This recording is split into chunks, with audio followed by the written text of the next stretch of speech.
Good morning. Okay, I gotta get everything set up here because I am behind today. I did not want to wake up today. I don't know if I like this lip color on me. I think I want to take it off now. Oh well. It's on, so whatever. It is what it is. Good morning. As you arrive, if you can share out the live, like the live. Oh, cat hair all over me. That's what happens when you have cats, right? So anyway, do all the good things. You guys, this morning we have the amazing Benny and Seth joining us. I'm gonna go ahead and get things set up over here on YouTube, and we'll get going shortly here. I don't know why I have to do this thing. Okay.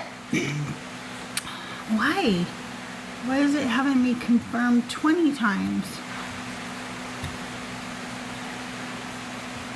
Alrighty. We need to set up a live stream over on YouTube. And we use those settings. And we want to change this to Benny and Seth.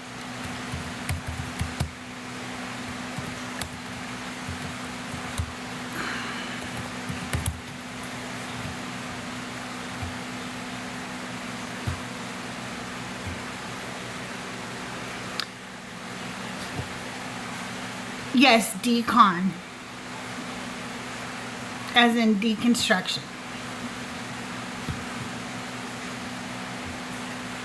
That is exactly what that means. Alright, I think that we are ready to go live on YouTube. Now, there is something for some reason wrong with my sound on YouTube, and I'm going to try to fix that, but I need Benny here to help me. I'm not sure what's going on. Go to audio settings in. Let's go to audio settings in OBS under global audio settings. Let's see.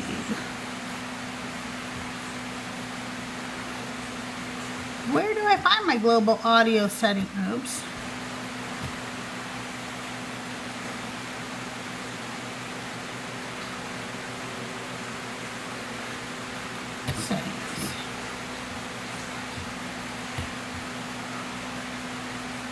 Audio, global, disable any unused ones to prevent echo or double. Everything's disabled. Go to audio mixer.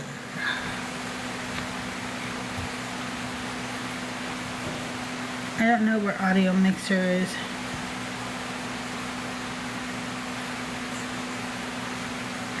I don't know where audio mixer is in OBS. What am I supposed to do with that? And where are my guests this morning?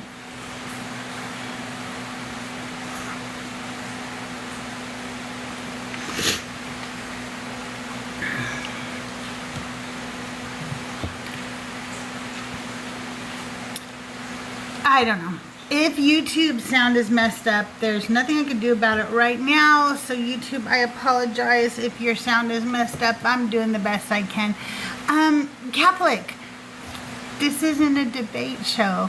This is Decon Q&A with CrystalJae, where I host special guests from the deconstruction community. And today's guests are supposed to be Benny and Seth. Let me find out where they are. Send them a little message over on the Discord.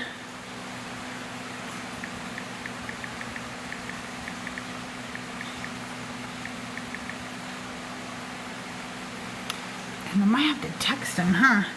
Well, let's play the song, shall we, everybody?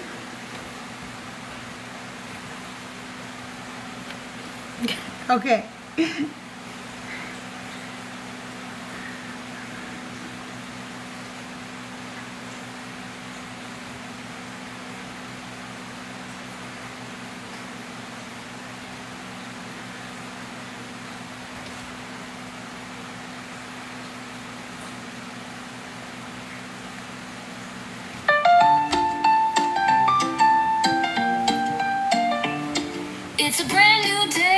back again. Get yourself a beverage, let's get settled in. It's Decon Q&A with CrystalJae. Hey, hey, hey, all our favorite heathens gathered in one place. All our questions answered, our favorite creators on display. It's Decon Q&A with CrystalJae. Hey, hey, hey, hey.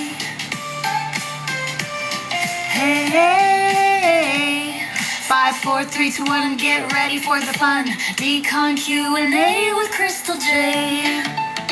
Hey, Oppo, how are you? All right. This has only happened one time before where my guest had a scheduling conflict and didn't realize it until after I was live. So, I don't know. Maybe Benny and Seth had a late night last night and forgot that they were on the show today. That happens, And if that did happen, well, I've got lots to do anyway. I have so much editing to do, you guys. It is not easy being a creator. You have so much shit you have to do, if you want to keep relevant anyway. What's up, Looney? How are you? Good to see you. Thank you. Thank you for the heart me. I'll be right back. I'm going to try to text Benny. I'll be right back.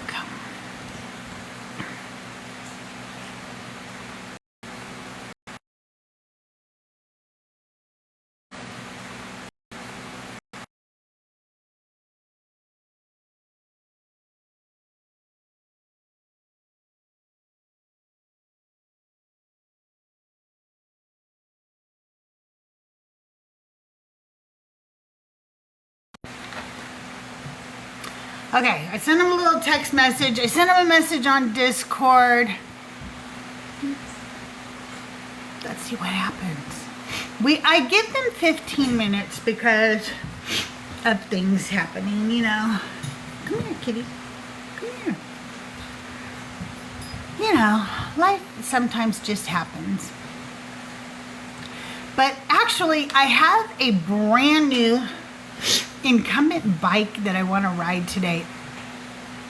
Yesterday we went out to estate sales, and I love to go to estate sales. Look at what I found. Okay, let me show you what I found while we're waiting. Oh, Benny just said. Okay, they're on their way. They're on their way. Okay, so meanwhile, I got this little Bible, and there's Benny. And this is a translation that I didn't have before. So, kind of excited about it. Why doesn't it let me accept you? Okay. Hey. You know what? I will be right back, Benny. I totally forgot my headphones. Uh-oh. I'll be right back.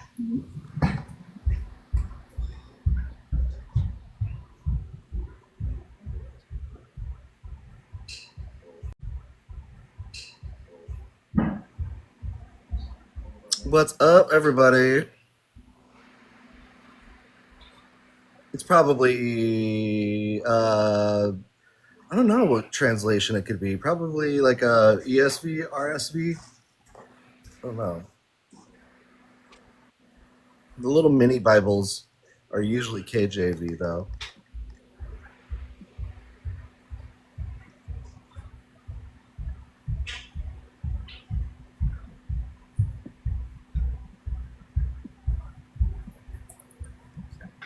Hello, hello.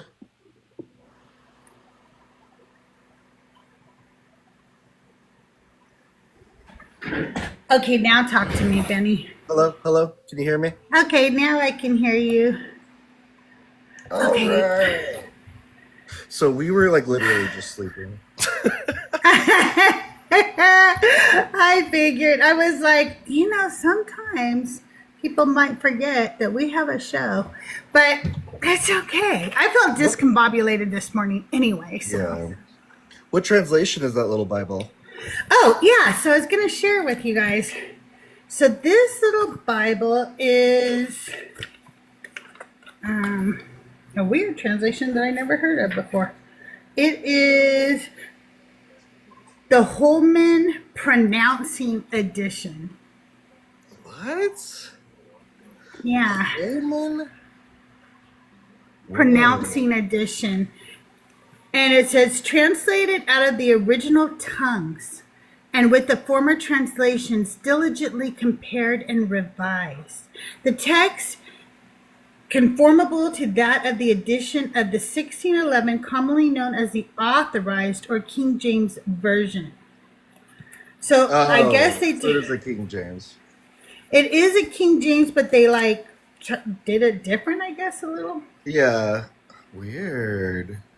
For pronunciation or something. I don't know. And then look at this other thing I got. This other little book I got. Yeah. Whoa. Is that like a Mason's Bible? This is Science and Health with Key to the Scripture by Mary Baker Eddy. And this is like it was written in the 1800s originally.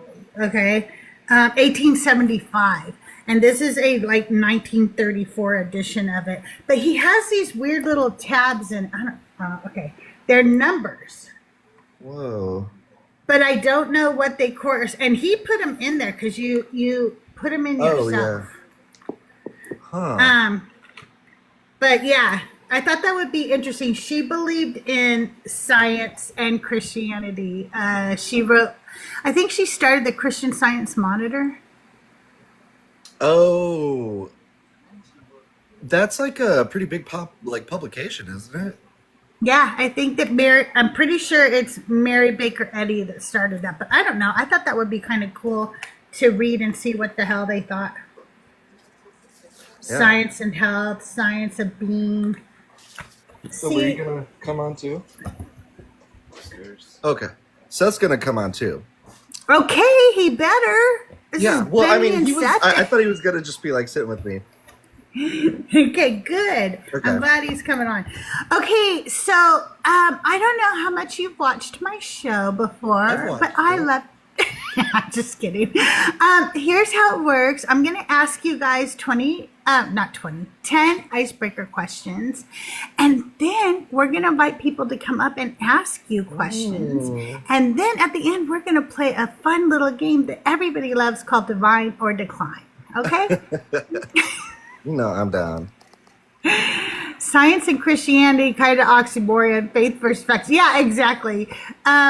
I just think that there's a lot of people who realize that obviously there were things that they believed in science to be true, but they also believed in this God, right? So they were trying to find a way for the two of them to coexist together in their minds. You know what I mean? By coming up with Christian Science and science. I don't even know. Scientology isn't science or Christianity, so we won't even get into that one. But yeah, I remember when I was I've walked around downtown Chicago a few times, and there's like a Christian Science museum or something there, and I was like, "What? How does that work?" Yeah, right.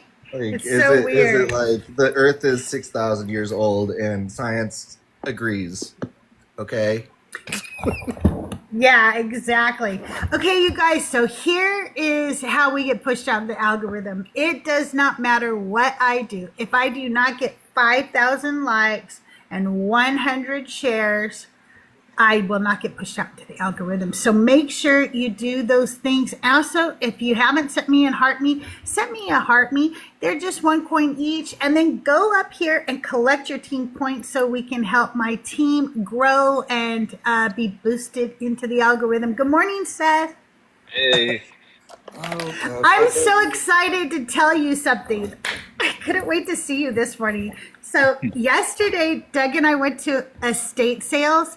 And I'm always looking for vintage things and books and stuff. I used to sell, so I used to be looking for things that I knew were worth money that they didn't know was worth money. But I don't do that quite as...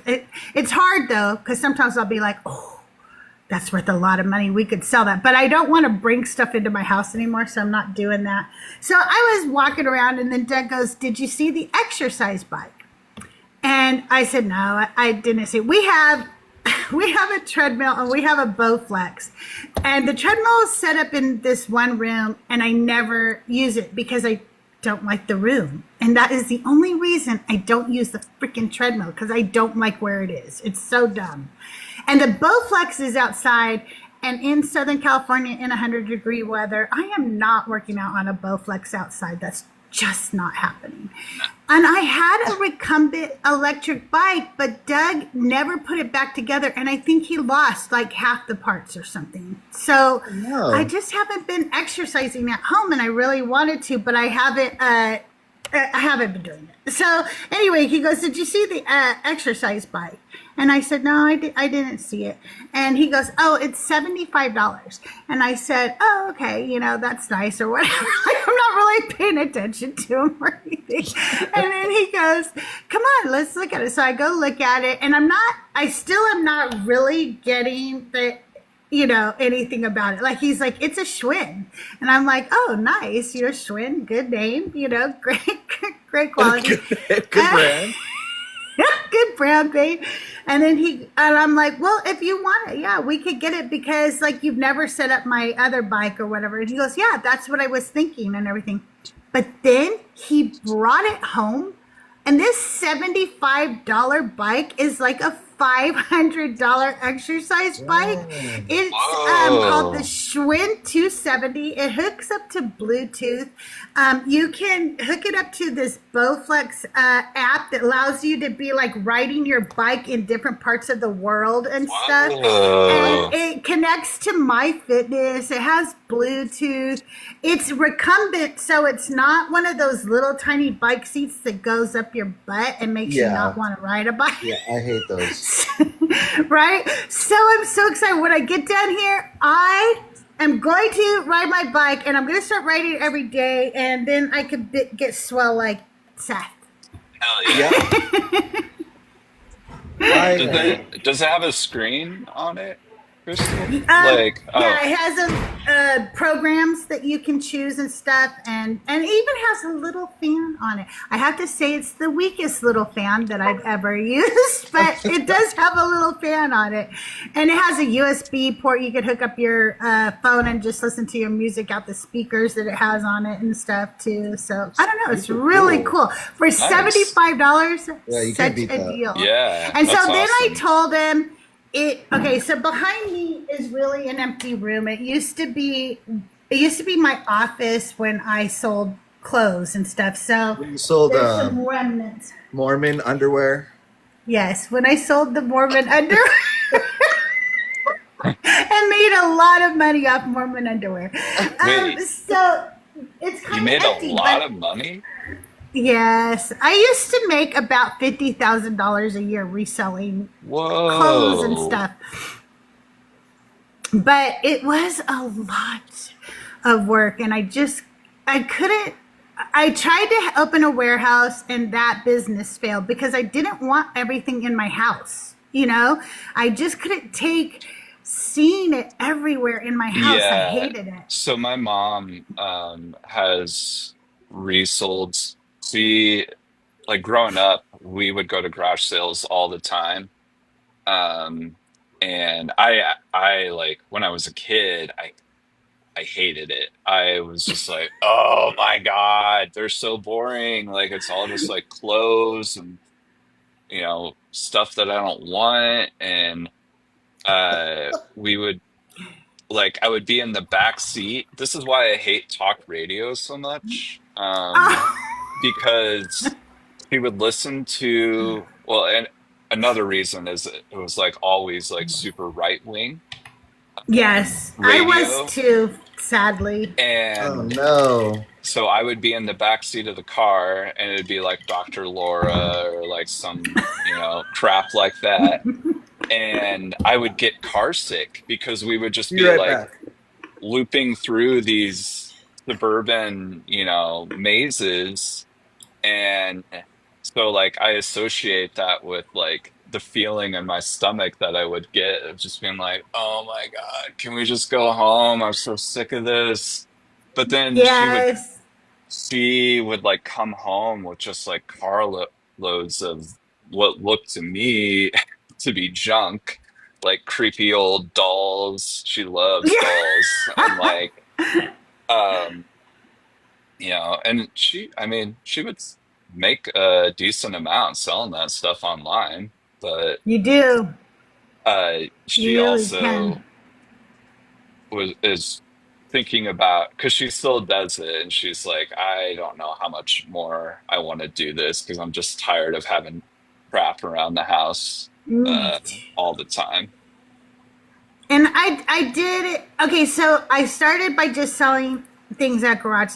Okay, so I started when eBay first started. That's when I started. Okay, like when it very first Yeah, came out. that's about And when my mom started, I think. my brother-in-law showed me eBay, and then one day, I found out somehow, I don't even remember how I found out, that people bought fast food toys. And Like I had 3 McDonald's kids. toys. Yeah.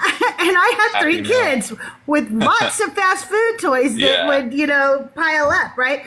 So I started finding out that if you put them in their groups, like let's say McDonald's was giving out Matchbox cars, if you could collect all the Matchbox cars and then sell them as one group, then you could sell like the entire group of maybe for $35-$40, even if they weren't new. Okay, like you would get the whole, sell the whole thing. So I would go to garage sales, and they would always have a box of those like toys at the garage sale, and they would be like $1 a piece or whatever, or 50 cents a piece. And sometimes I would just go, hey, I'll give you $5 for the whole box. And they would be like, okay, because they just want to get rid of them. And then I would go home and separate them all and put them in bags, like little grocery store bags, and hang them up in a closet. And then I would sell the lots on eBay. And so I would spend maybe, $5 a week, but I'd be making about $100 a week in selling the different sets. That's how not very much money, but $400 extra for a little family of 5 wasn't bad. I was like, all right, that's cool. But then eventually I started realizing how many things you could do that with. And so it slowly started being, different antiques or collectibles or whatever. But then it became a little business for me. I was making a few $100s a week eventually, just selling junk like that.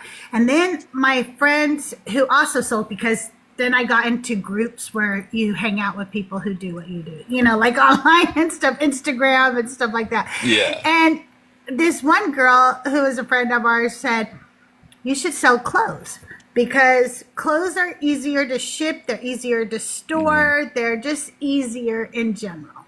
And I didn't know anything about clothes, like as far as value, what was valuable or what wasn't. And I'm one of those people who, I like inexpensive lessons. I don't want to go buy something for $10 and then find out it's worth $7 and then I lost $3. Yeah, I'm not going to do that. So what I will do though is go buy a bunch of clothes for $1 a piece. Figure if most of them aren't worth very much, that's okay. But if 1 or 2 are worth 40 or 50, then I made my money back for all of them, right? So one day, out of the blue, Doug just he puts up with me, Seth. I don't know why. But anyway, we're out at estate sales, and these people really gave me a hard time about trying to buy some clothes from them. And I got kind of pissed because I was like, I like estate sales more than garage sales, by the way. They're my favorite. I love to go to estate sales. And so nobody buys clothes at estate sales. They buy the antiques and the furniture and stuff like that. The clothes always end up waiting, unless it's something really cool like NFL, jackets and stuff like that. But just your everyday clothes, people don't buy them.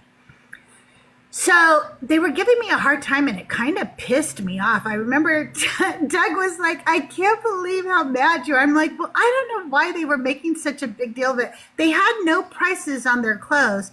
And when she was adding it up, she was going, dip it, and I couldn't hear what she was saying or how, where are you getting those numbers from and stuff.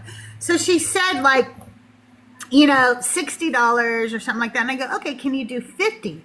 for all the clothes or whatever. And that's when she got like really rude and snappy with me. And I was Oh, like, okay, you can say no without being like rude, right? yeah, Like you yeah. can literally just go, no, these are the prices today or whatever, you know.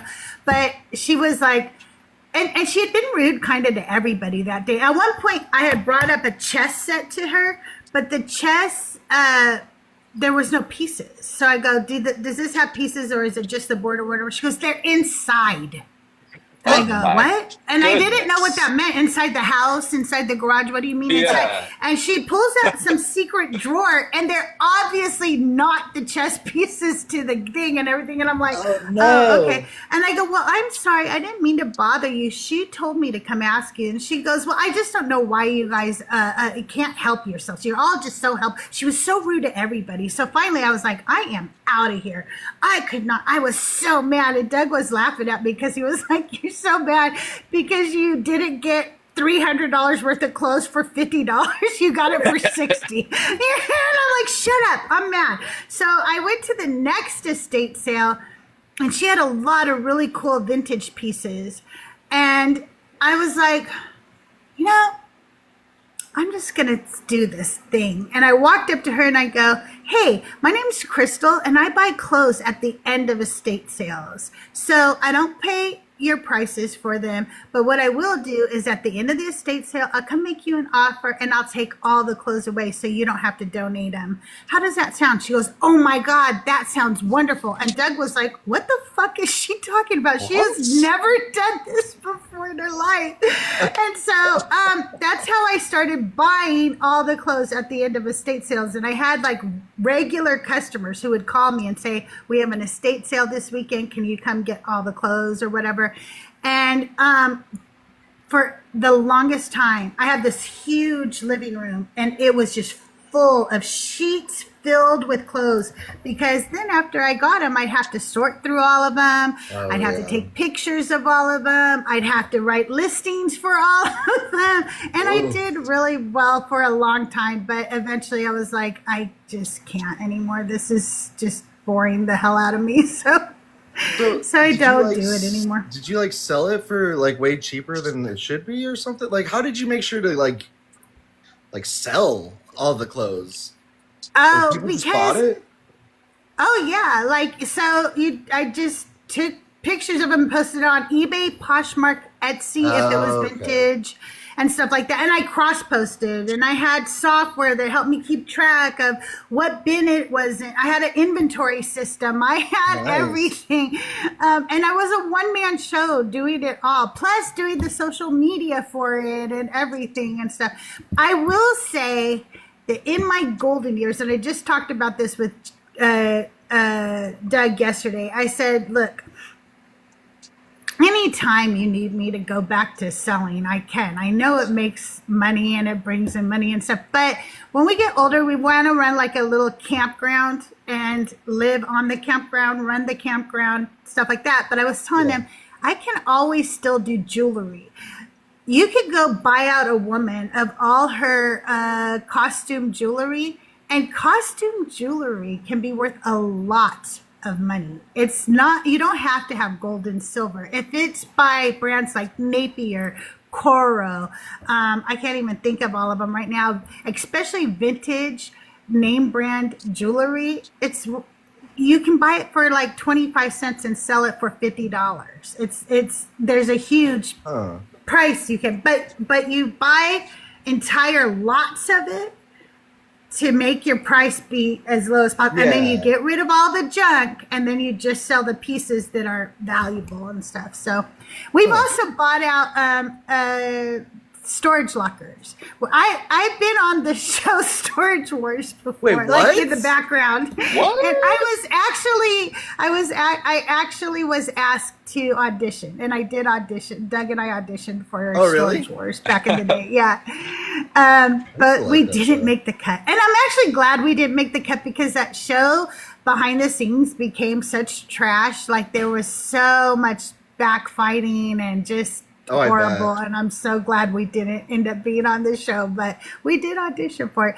Our biggest storage locker win was really one of the things that like boosted us into it more was we wanted to buy a storage locker really bad because we had been watching, and now I knew how to resell and I knew what to do, right? So we're like, let's go buy a storage locker. So we started going, and for about 6 months, we would go to these auctions, but we would never pull the trigger. We were just like, nope. Yeah, I know. This one time, they opened up a locker, and it had, here's what happened. We are at Storage Wars, and they are filming while we're trying to do these auctions. And I didn't like when they were filming because we have to do retakes and stuff. And it's like the auction would take forever because it was like such a pain. So I was getting really sick of it. I told Doug, you know what? There's another storage auction in about a half hour, this, right down the road. Let's go get some lunch and let's go to that one because everybody's over here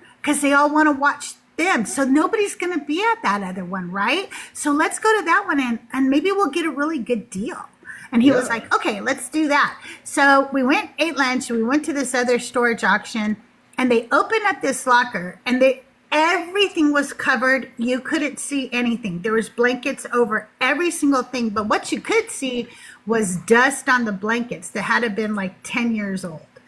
And underneath, I could barely see some veneer of like old furniture or something.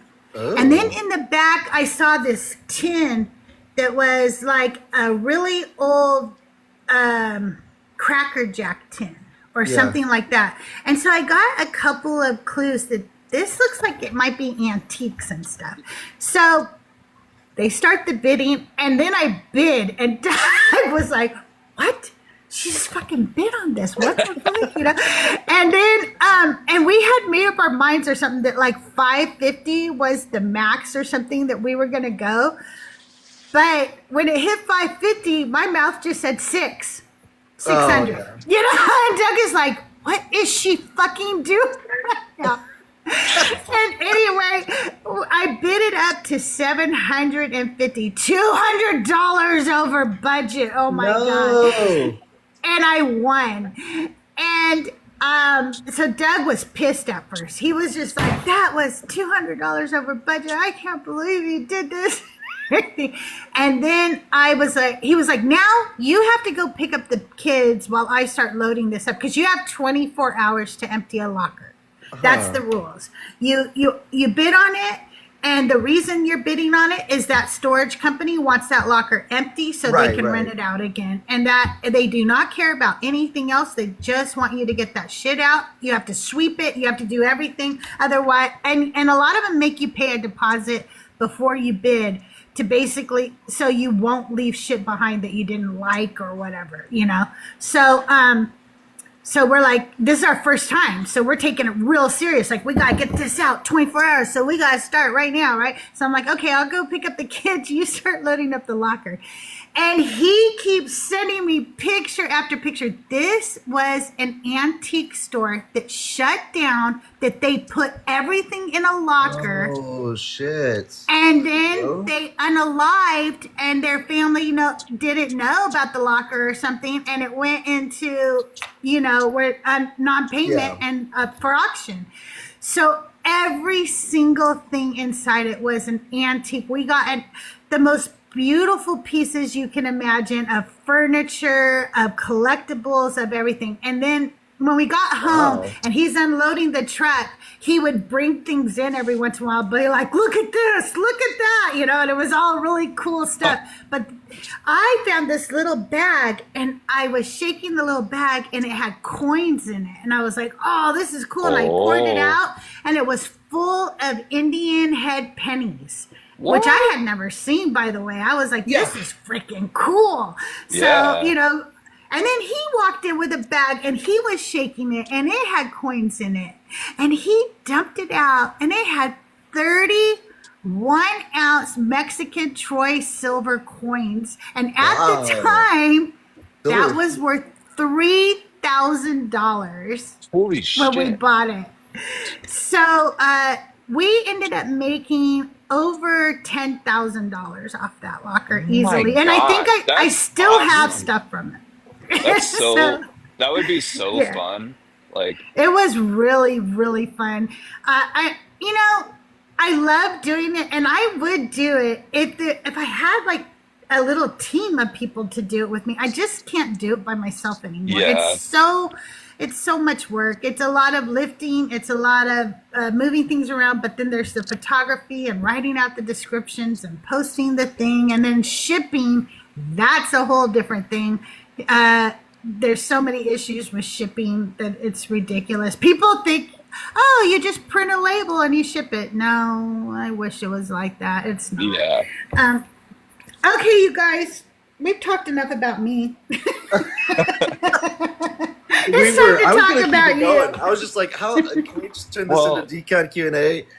For I was gonna ask, Crystal, was that like the best treasure that you found? It was like Okay, the biggest item that you've the ever had? best treasure I ever found was, and I'll post this in the Discord. I I grew up in like I was a teenager in the 80s. So the 80s Right. are my era. The music, the everything, the style, that's me. I'm still stuck in the 80s if I could be. I love the 80s. And in the 80s, there was an artist that I loved. And my best friend and I always wanted to own a piece of art by him. His name was Patrick Nagel. I don't know if you've ever heard of Patrick Nagel. He's very famous from the 80s because once his artwork came out, salons started copying it and using like his art at hair salons and stuff. And those are called fagels because they're fake nagels. So Oh. everybody made a fagel. Patrick I'm- Nagel made the Duran Duran album. Okay. Are we cover. sure we want to go around saying that?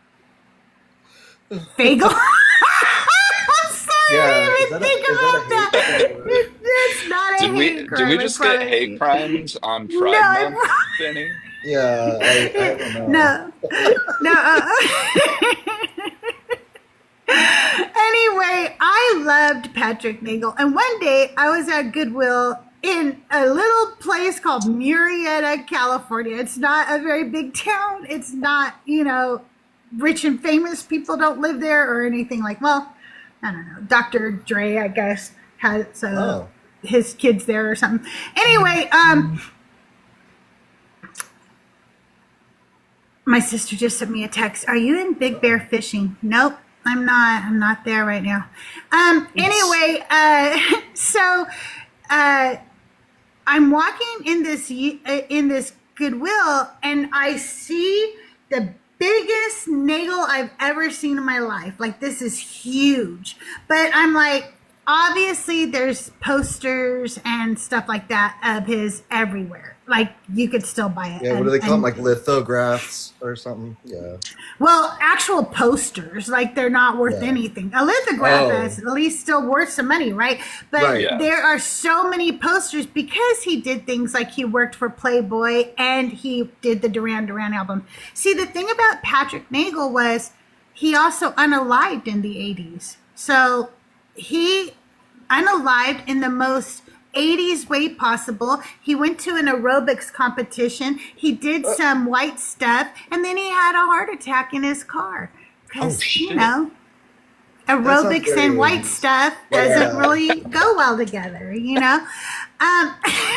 So I thought in my lifetime I would never get to own a nagel, But then I saw it, and I couldn't get to it because there was like 50 pictures in front of this big, huge picture. So I was pulling the pictures back, and I called my daughter over and I said, can you tell me, does that signature look like an actual signature or like a reprint or whatever? And she goes, oh, Mom, it's in pencil. And I went, what? Because in case you don't know this, artists actually sign serigraphs and lithographs and so forth often in pencil. It's not done in pen. And on the other side, the company who makes the serigraphs, their signature was in the left side. And so it was $50, and it was about 6 feet tall. This picture was. So Oh I my bought it. God. And we were broke at the time too. So I remember thinking, Doug is going to kill me when I bring this home. Doug is fucking going to kill me. And I brought it home, and we didn't have anywhere for it either. I had the tiniest house at the time. There was absolutely no place for this picture.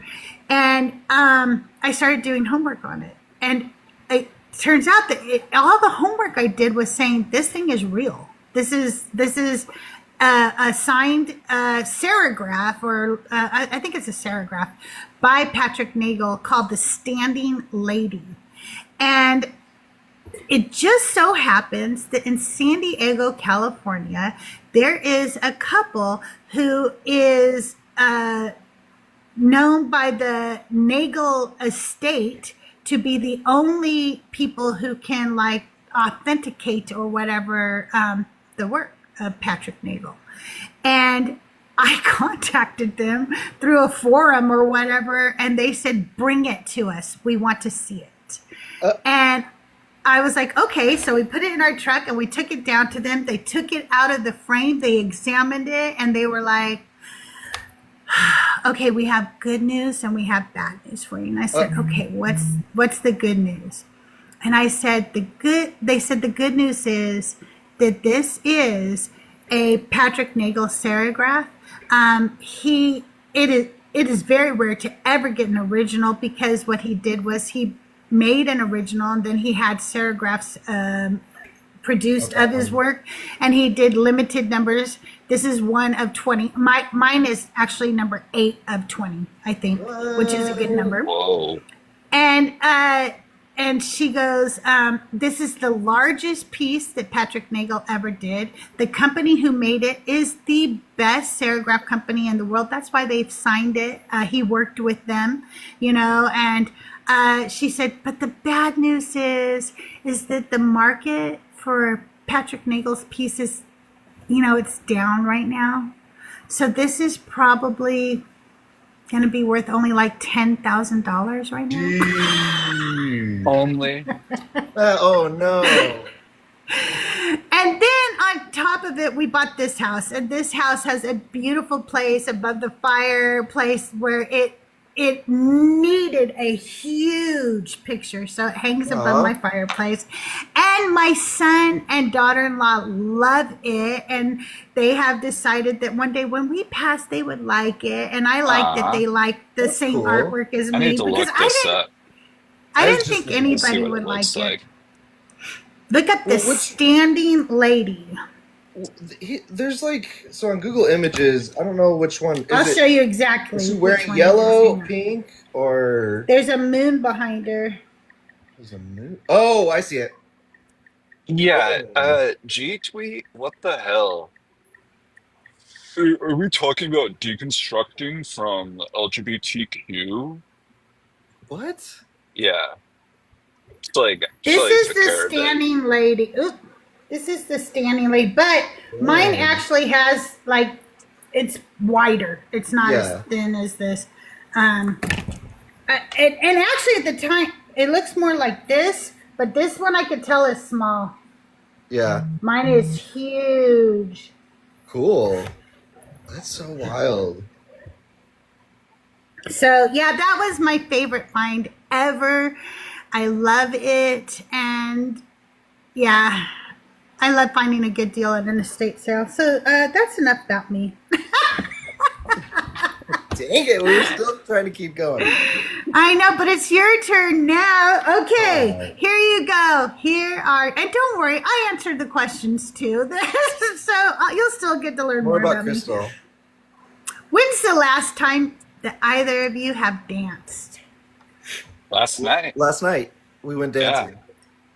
We went to Really? we went to a Club. white party Yeah, we went to a for club. Pride, and so we I surprisingly okay. G tweet, can you please just not? This is not the vibe, dude. Anyway, Dude, This is we about Seth and Benny today, not about you. yeah, yeah. We So successfully found a white outfit. And speaking of finding deals, Crystal, so like I have these shoes that I found. Uh they're called Kizik's. Have you ever seen them before? No, huh? Where you just like step into them. Um so they're great for people that don't want to bend over and struggle to put on your shoes. But they're like super comfortable and they're kind of expensive if you were to buy them new, like 100 to 150. Um, but I was trying to find white shoes because I had like found shorts, I found some shirts, and I randomly went to Marshall's and went, and I wasn't really expecting to find anything. And I looked, hell yeah, Grana, you know about physics. Um, and I found some white shoes. I was like, oh, those are nice. And then I realized they were physics. And I've never Nice. seen them in stores. And they were only Yeah. $40. And yeah, it's Yeah, I just looked them Giga, up. it's They look nice. Kizzik, I think is how it's spelled. So you can But just slide your feet in them? yeah, you just like step into That's the them, same with the and Skechers ones that they have out now. Oh, Have yeah. you seen those? I have I not, have but those and I love them. I know yeah, you it's so it nice. when you have back problems, I'm sorry, sometimes bending over to put your shoes on, tie them and stuff, it hurts your back. Well, But these are so easy. yeah, it's just like the whole thing. Like, even if you don't have back problems, it's just like, I, personally, for me, like putting on shoes sometimes is like, why is this taking me 45? Like, why am I getting so sweaty? Just trying to put on shoes. Why is this a workout? Yeah. But, but anyway, yeah, Okay, I we put my we went to shoes this on. My white party. workout's done. Yeah. Yeah, my Apple Watch just told me that I completed my move goal for today. Yes, exactly. Um, but yeah, we went to this white party, and that was honestly, sadly, kind of a bust. Hmm. It seemed like they just kind of had an idea and threw it together last minute, and then we got there, and it was just like, where's the party? I Yeah. don't. We were like the It only was people like there. it was just like a normal night at this bar, and it's a really cool little. It's called Tiny House, and it's just, I think it was like a little house, and it's in downtown Omaha, and they have like all kinds of fun cocktails, and they have one. They're very like political, so they have a drink called the Fuck Pete Ricketts, which used to be our governor, and he's just a piece of shit. And so we hung out there for a while, and then we went to the gay bar, and they were doing strip night, and so we watched some strip shows, and that was super fun. There were a ton How of people there, fun. It was more like a and burlesque kind of thing. yeah, it was more Yeah. like Oh, that's burlesque, cool. and and then um and then we went to this, like, the bigger gay nightclub, um and that's where we danced, We and danced. it Yeah. was fun. It I was a good love night. that. Yeah. Yeah, I I don't have like been closing trying down to the bar. think. I've been trying to think of when the last time I danced was, but I think it's literally last summer. And only reason I haven't done it yet this summer is for some reason we haven't really hung out by the pool yet. And usually we've already been hanging out by the pool and stuff. But I love to blast my music in my backyard. And then I have no problem singing and dancing like I am the fucking main attraction in my backyard. I will belt it out on my diving board. And I'm kind of worried about getting new neighbors because I think I told you guys before, my neighbors when we moved in, nicest people ever.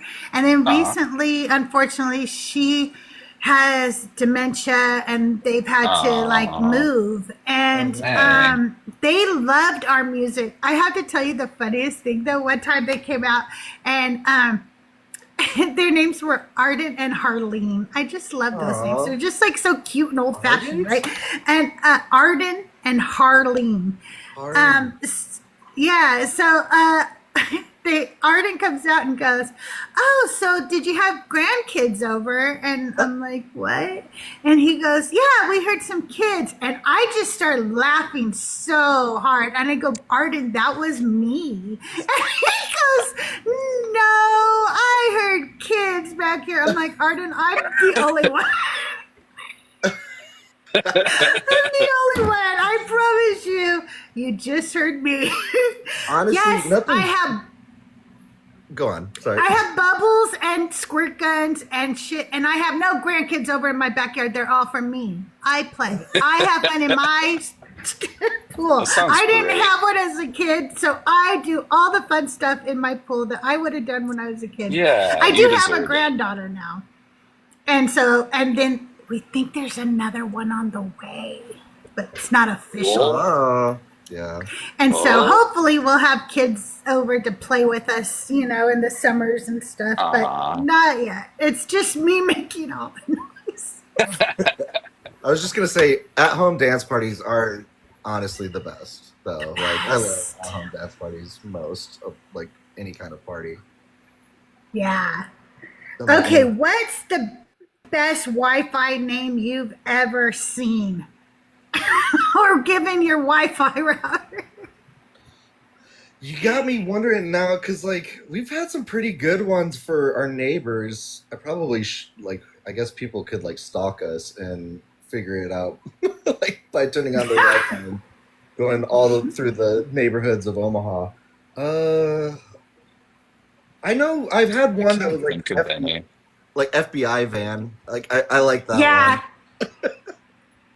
Yeah, I've never come up with a good name for a Wi-Fi, but I will tell you a couple of passwords I've had, okay? Because they had to do with the freaking Wi-Fi.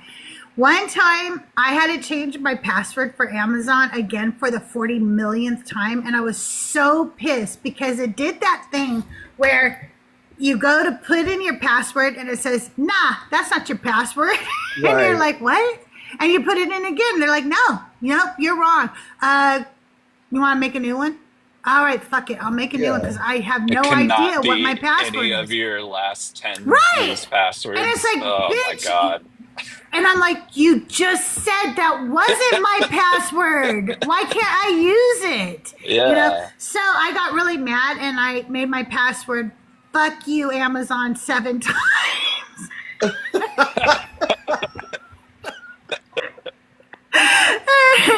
And so, so when my kids would come over, or, and they would be like, "Hey, we want to log into Amazon Prime. What's your password?" It's "Fuck you, Amazon," 7 times. Thank you. Love it. And then another time, I was so tired of having to come up with a password for our Wi-Fi or something, because it was always something with that too, right? So I was like, okay, we're going to name it a phrase. It's going to be a phrase that we all know and we all remember in this family, so you guys can quit texting me, "What's the password?" or whatever. And they were like, okay. So I made it, "I'm so hungry I could ride a horse." That's from Family Guy.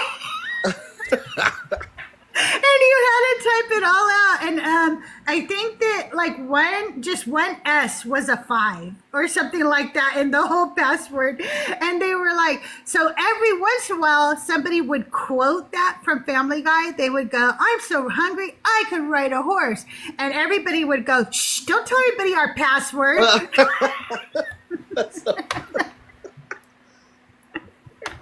Yeah, we had that, and then my husband got sick of it. He was like, "That's too long. I'm changing it. I can't take it." Our password, I'm just gonna give it because I Yeah, don't. if you I ever want mean, to come over and use it. yeah, Okay. yeah. Go ahead. It's crusty pig loaf, Oh, I and love that that. that is like an ancient inside joke with me and my best friend Erica, where we were, like those old 70s cookbooks, like the Betty Yes. Crocker cookbooks, where they Yes, just I had have like one.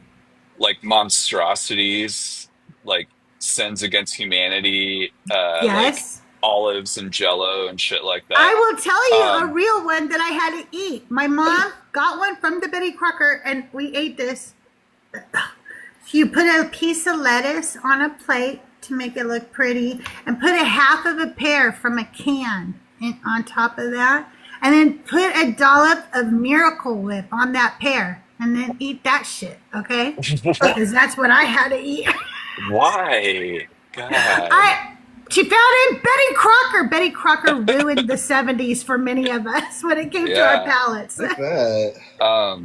But this like crusty pig loaf was a dish that they had.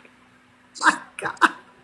And I think it was like a meatloaf something. It's just like, Whoa. but we thought that was the funniest thing ever, when we were That's kids. And hilarious. so it's just something that's always like stuck with me, and it's been like the password for every Wi-Fi network for the past like 10 years. That's So, awesome. I love it. because who's gonna Okay, what? guess that? Nobody. And nobody's going to say, I'm hungry. I'm so hungry I could Well, ride a horse. Nobody's going to say Yeah, that. exactly. Exactly. Okay, what is the most embarrassing fashion emergency you've ever had?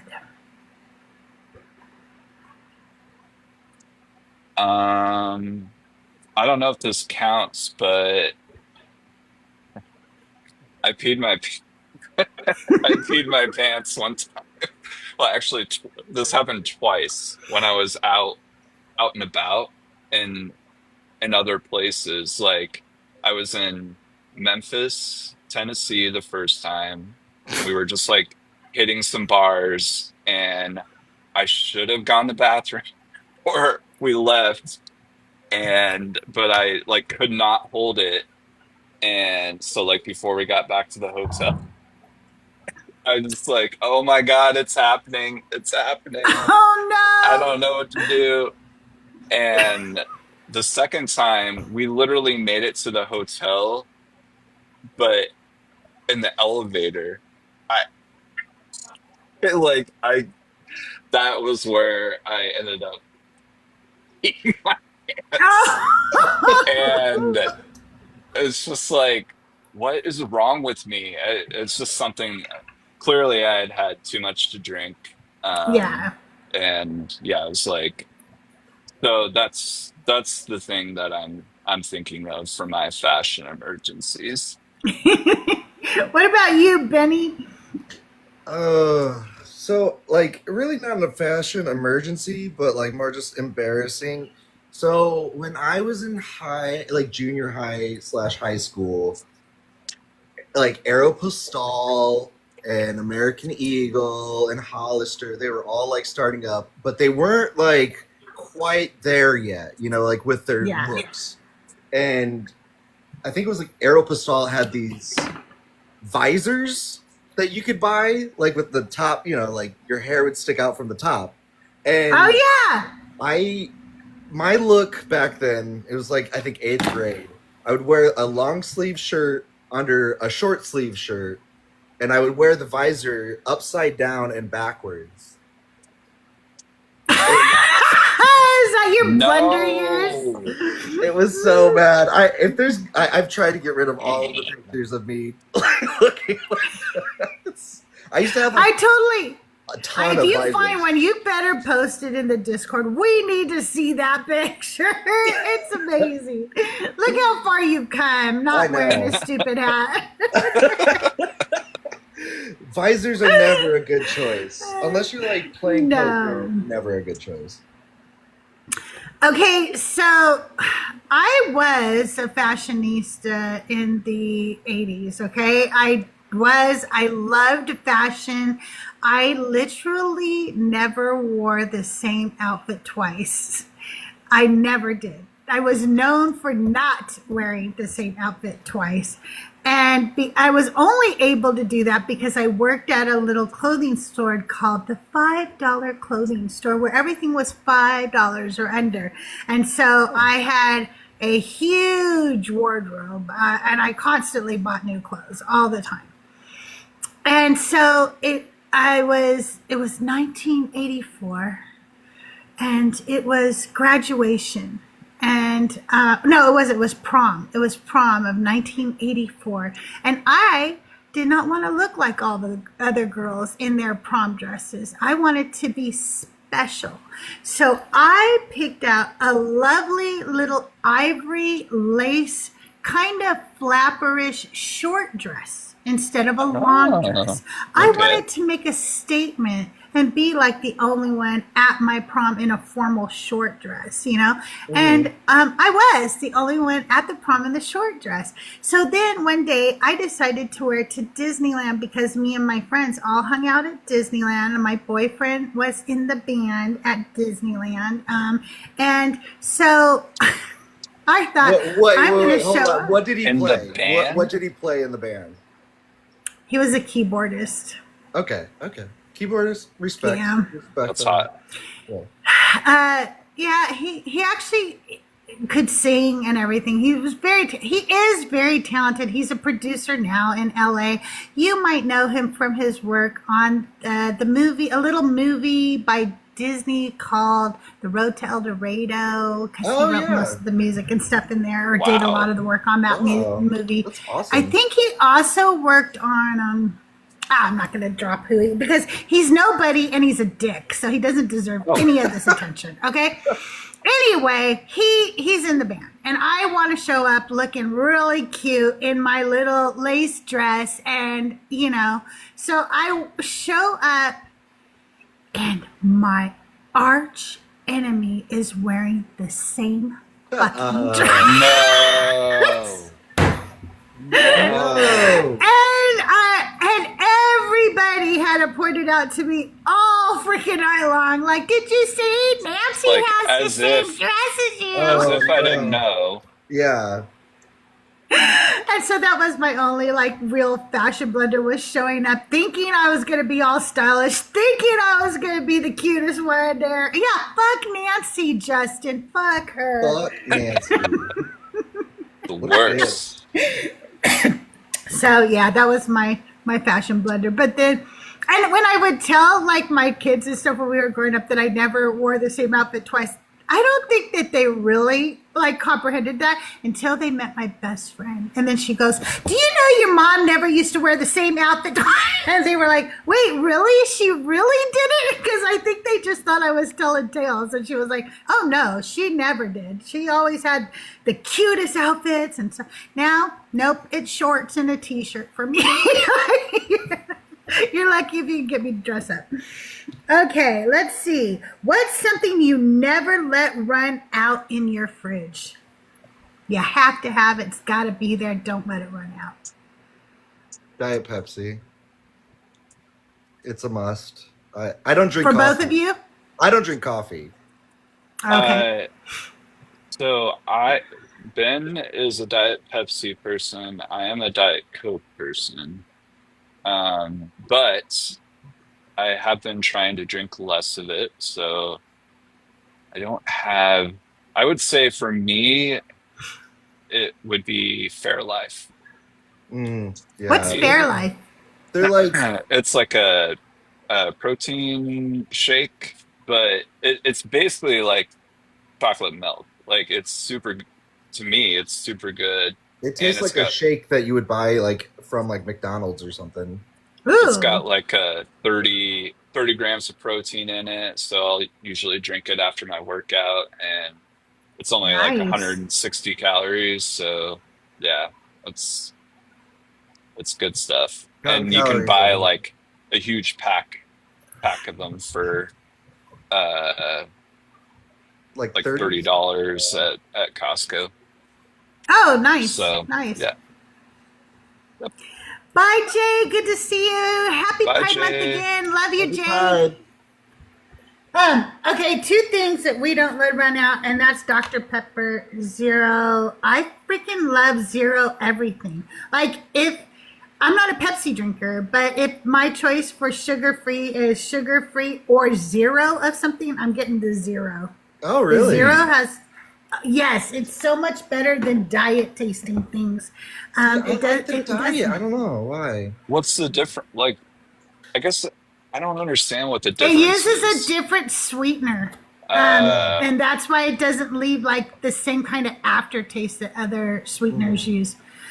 Yes, W Dr. Pepper strawberry and cream zero. It's I know so good. Justin loves his Dr. Pepper. Yeah, I feel like all of our friends drink Dr. Pepper strawberry or the like with the cream. Yeah. Yeah, it's the strawberries and cream Ooh, for yeah. me. Poppy is bomb, actually. Poppy's good, Yeah, yeah. isn't Poppy kind of expensive though? Every time I Yes. see it, It's it like feels like it's a 250 a million can. dollars. I think it's Yeah, like it's fake news too, where it's like vitamin water, where it's like, oh, it's good for you with probiotics and stuff like that, but it's like Prebiotics. prebiotic. Yeah, and pre. it's just a soft drink.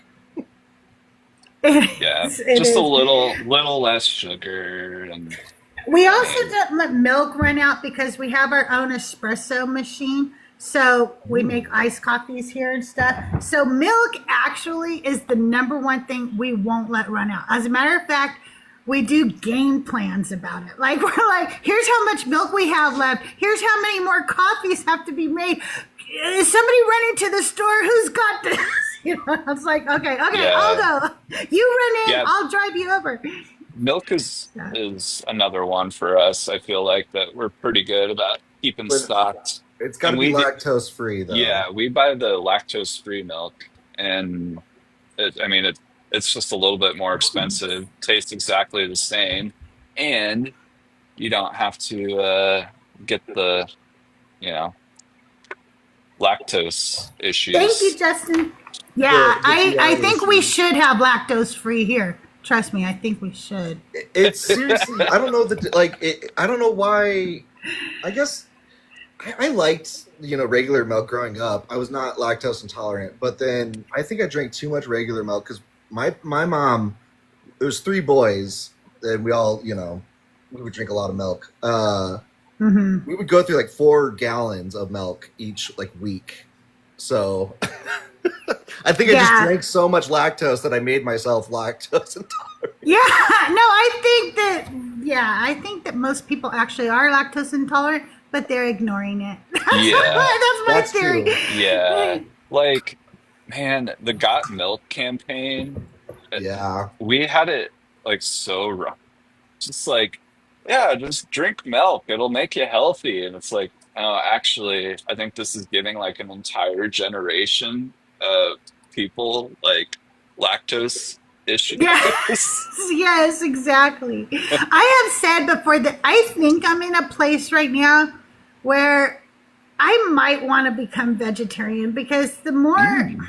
the more I deconstruct, the more I think about sentience of animals and things like that and stuff.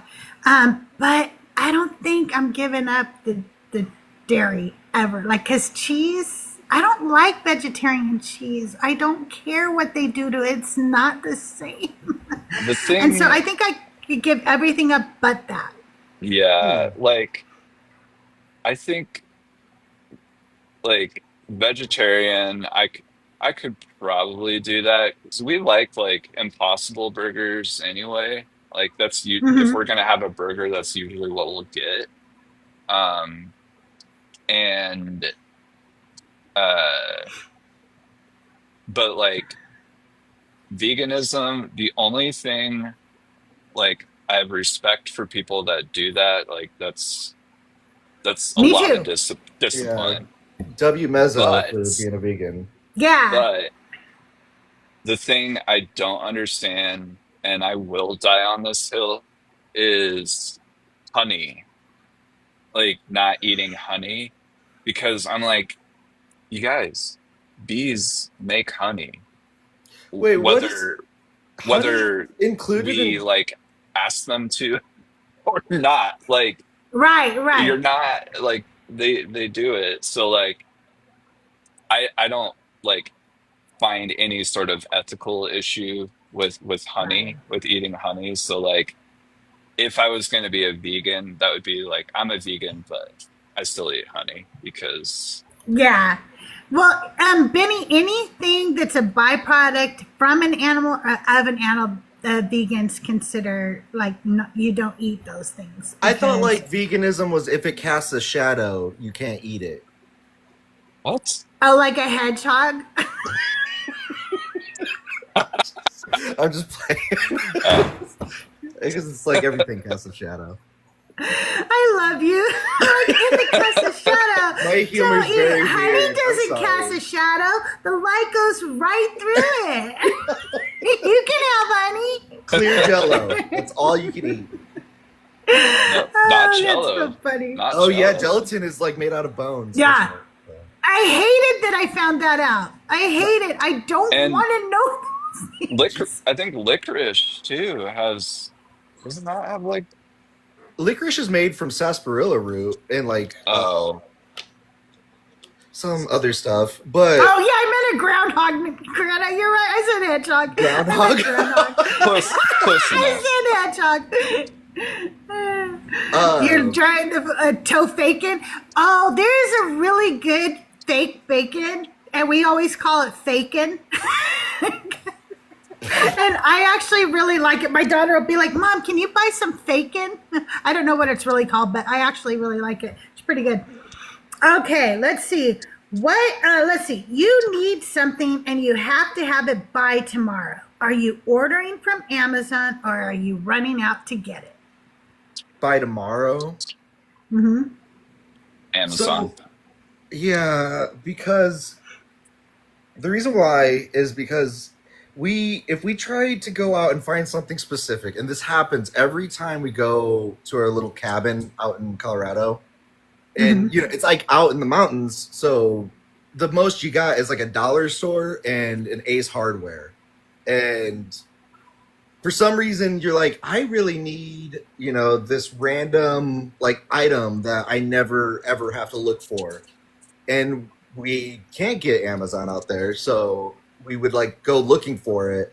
And this happens even in Omaha. Like anytime we have to go look for an item, it is like the most, I don't know, like ridiculous, like perfect storm of like bad events or like just frustrating. Like they ran out of it, or like they have only like one size of it and it's like way too big or way too small, or like something like really close and you could like modify it and maybe that will work. So yeah, Amazon just has it. You can get exactly what you need and it's gonna be there.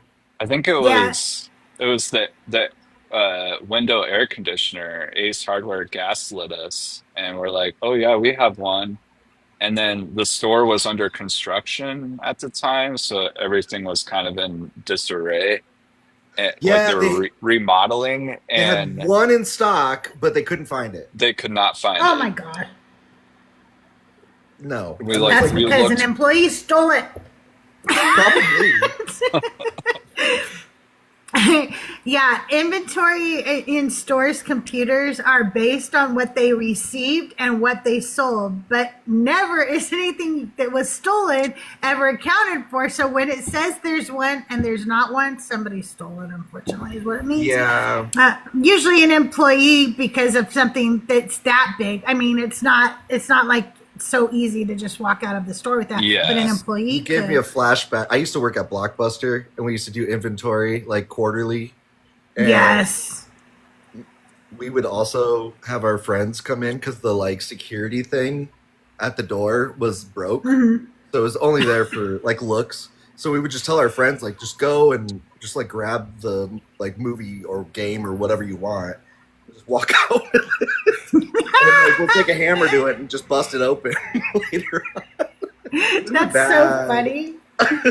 But yeah, and then Oh we'd my find it God. on the inventory, like it wouldn't be there anymore. So Well, we would buy from Amazon too because up until just this past like week or so, we had 3 of the kids worked for Amazon. How can I not support Amazon? I got family who work for Amazon.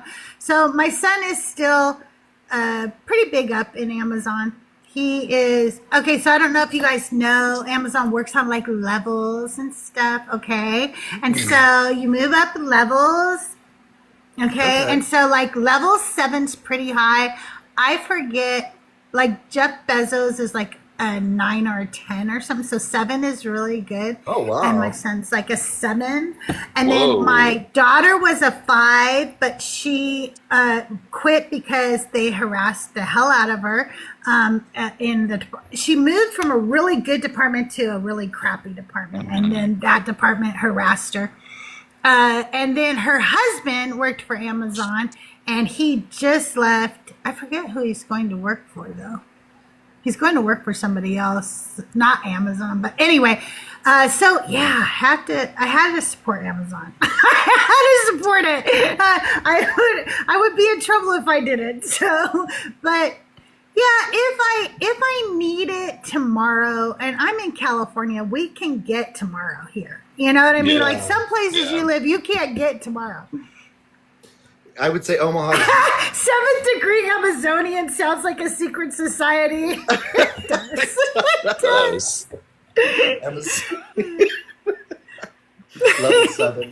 Yeah, or like it sounds like a cult, like a little bit. Yeah. Right, a little Scientology-ish there. And if you continue to do good and learn how to do all the boxes correctly, then we will get the thetans out of you and you can move up to level 8, okay? Okay, what's the most awkward interaction you've ever had with another person? Oh, I've had some really awkward interactions before. You could talk about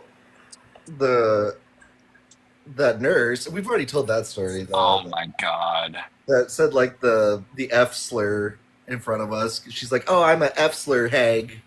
And Oh yeah. that was like so awkward. It's like you can't, like, we were just talking about it last night. We were like, we should have called the police on her. Oh my gosh, there's so many. I've been through so many awkward situations, like cringe moments that I probably think about like every single night too. Like that's why I can't like just fall asleep ever. I can't think. I'll tell you one of the funniest ones I've had. Okay, I was a manager at Denny's back in the day when Doug first met me, and okay, so the band from Disneyland. Okay, there was a drummer in it. His name was Victor. There was a saxophone player in it, and his name was Pablo. Okay, and no, Pablo didn't play the saxophone. He played the keys too. I'm sorry, he played the keys too. Anyway, those two guys were cousins, and their last name was Loyo. Don't go look these people up, okay? Anyway, and so I go to apply for Denny's as a restaurant manager. I'm a single mom. I'm getting a divorce from my husband, and I'm very nervous because I don't know how I'm going to support me and my son. But I know I could probably be a restaurant manager at Denny's because I had worked there for so long as a waitress, and I need an actual salary, not just waitress tips now. I need to take care of my son, right?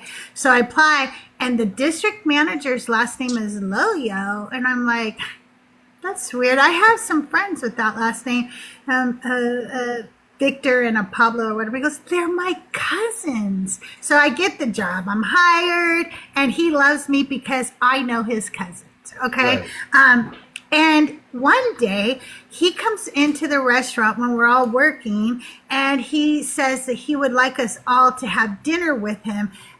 This isn't a question of will you, this is you will sit and have dinner with me tonight. So I called Doug and I said, listen, I'm really sorry, I'm going to be late tonight.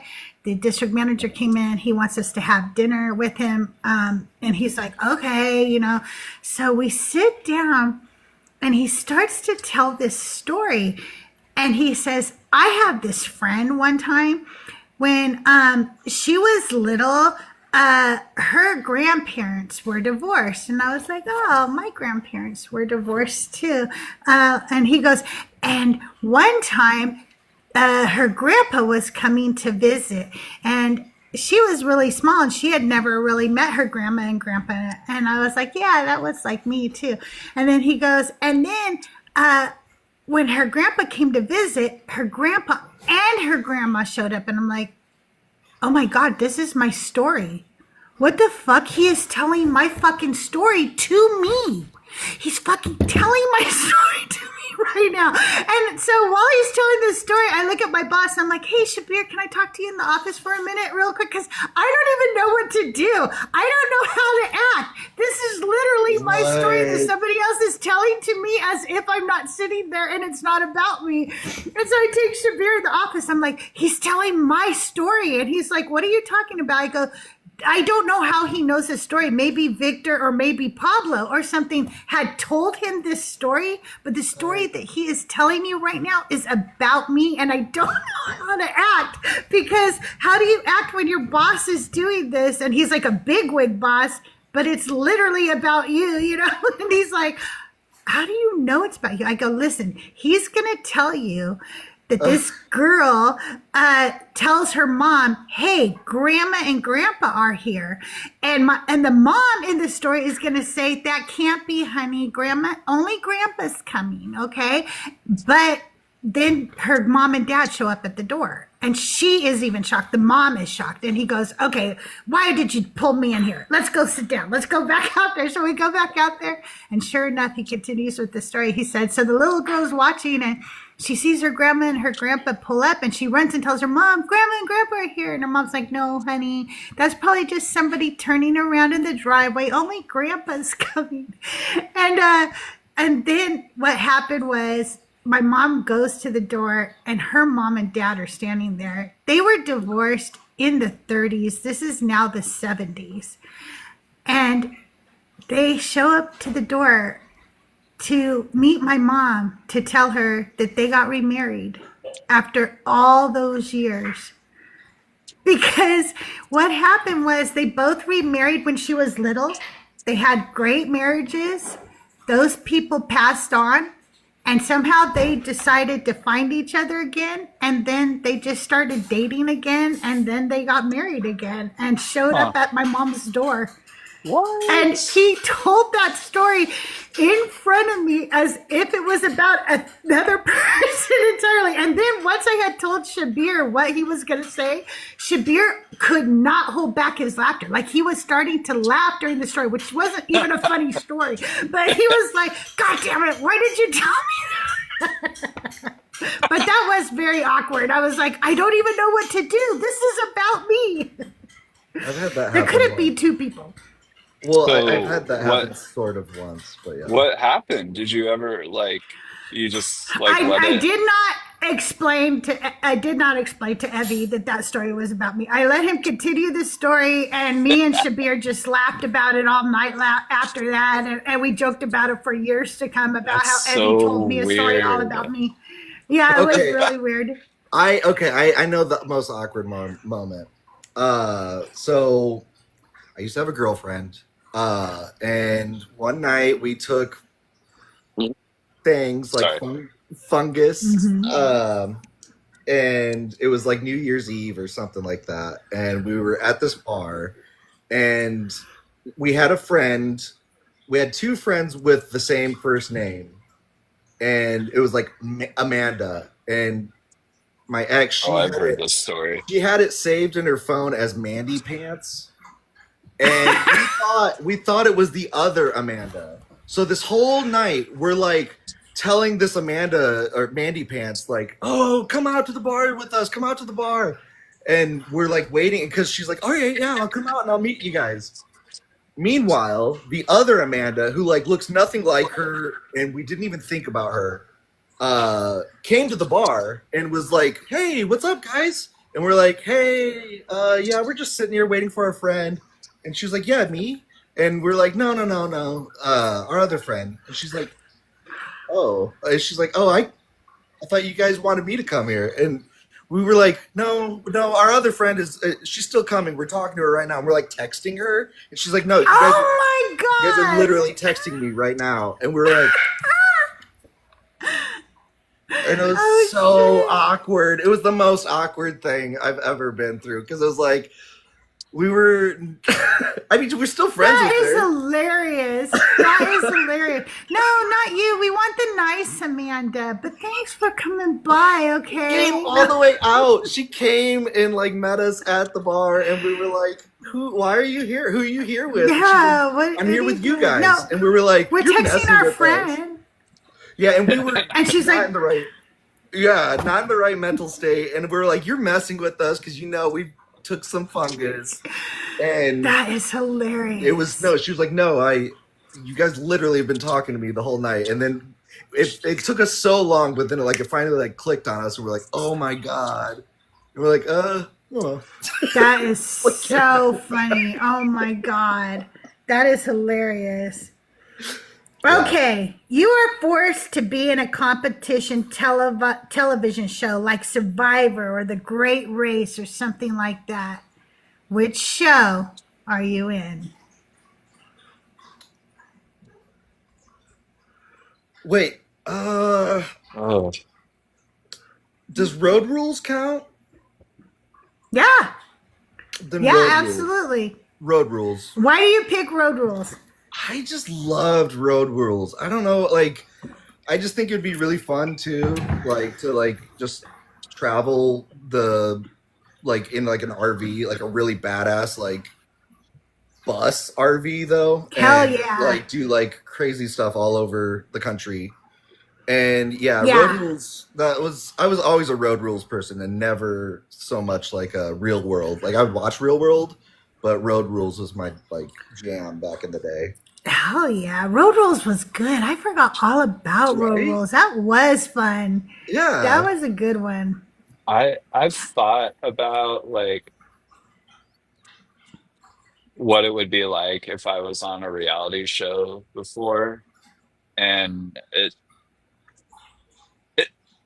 the image in my head is not pretty, or I'd just be like, "Ah, I don't want to do that, guys. Like, I just feel like I'd be like a hater, and it wouldn't work out very well.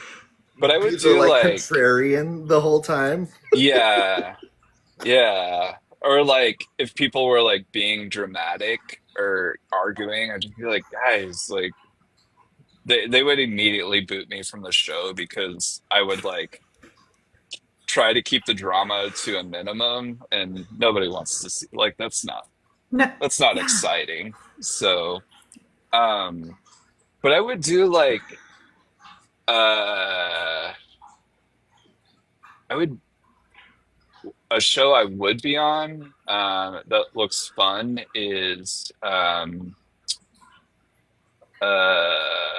what's the one with whammies or no whammies? Oh, Uh Oh, and um, Elizabeth Banks hosts it now. yeah. Uh I don't know. The whammy, no whammy. It's like I know money. Deal, was it Deal or it's not Let's Make a Deal. It's not Deal or No Deal. I'm gonna Why find are it. we all blanking right now? See, that's something that happens to me too. Anytime somebody else Press your luck. Press Yes. your luck. luck. yes. Yes. Yeah, I would be on that show. That seems fun. Yeah, that does seem like a fun show. That show will screw you over though. I get like Yeah. anxiety from that show. Those little whammies are like little cartoon anxiety monsters. So I was on a version of The Biggest Loser. What? I was on a local version of it in Wichita. A local I have version. struggled. Yeah. So when The Biggest Loser came out, they went into cities and they were like, do your own version. We'll, back it and do like little news clips of it for all their affiliates. Okay. And I've struggled my whole adult life to lose weight. I was very, very thin until I started having children, and I started having issues with my thyroid. And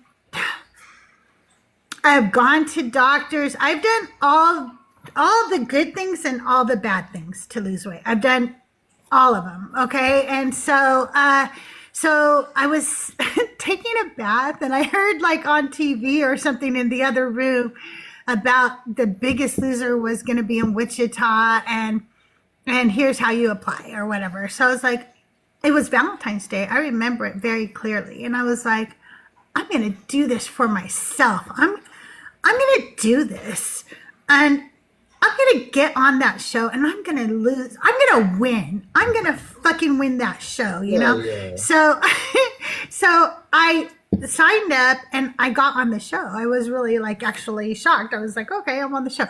And it sucked so bad because from day one, they already decided who was going to win the show as long as they did the work. Like they did our entire schedules around these two people. One was the heaviest person on the show, and one was the oldest person on the show. And so that meant, because they like to get up, there was different teams, and the team I got had both of those people on it, unfortunately. And that meant I had to work around their workout schedule. So they wanted us at the gym at 5 a.m. because both of them like to get up at fucking the crack of dawn. And I am not a morning person by any stretch of the imagination. And Wichita, the gym was it would take me about not an hour to get there because Wichita's not that far, but for some reason I needed to be up and ready and out the door by 4 to be at the gym and ready to go by 5. Okay. And 4 is so fucking early. I was a mom with 3 kids, a full-time job and everything, but I did it. I got my ass out of that bed. And within the first 24 hours of them having us see a doctor, because they have you go see a doctor and everything. So I went and saw a doctor, and the doctor said, you have thyroid disease. You have hypothyroidism. And I go, I do? And he goes, yeah. And I totally started crying. He goes, no, don't be upset. You're not going to die or anything. I know. I'm crying because I've been saying this for like 20 years now. Nobody ever believes me.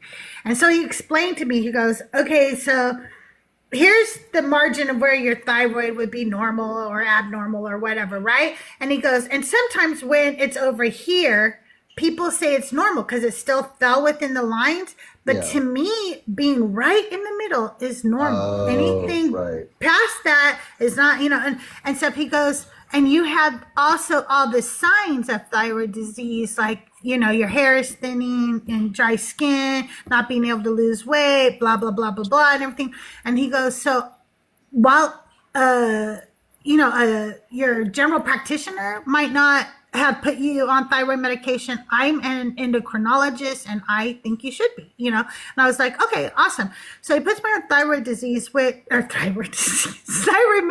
for thyroid disease.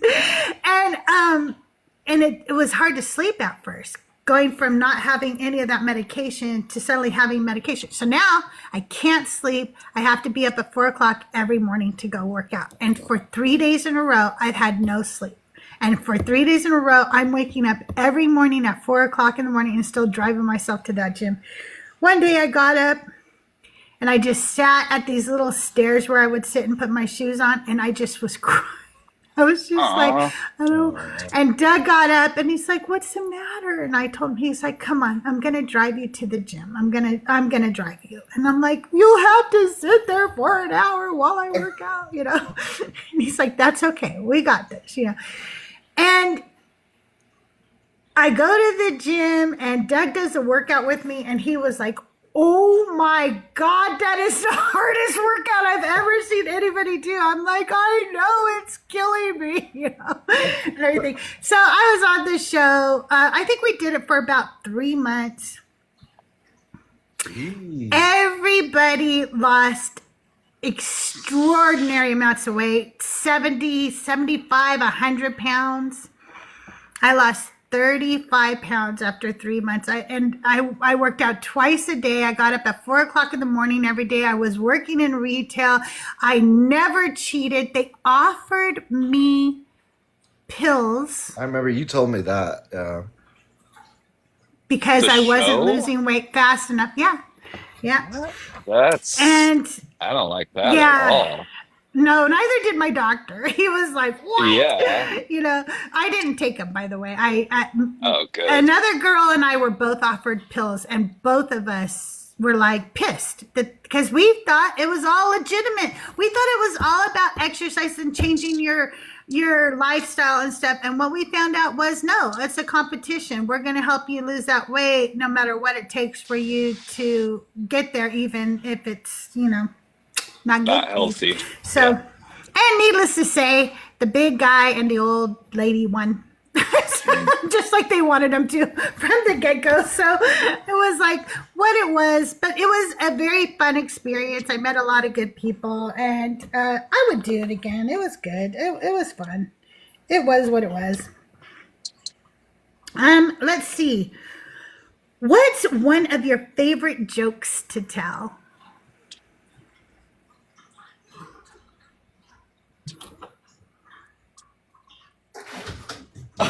Sorry, the cat just tried to jump on the cat tree and like fell. Now my dog's checking that out. I whenever I get put on the spot, I can never like think of a joke other than this stupid joke of like a man runs into a bar and says "ouch."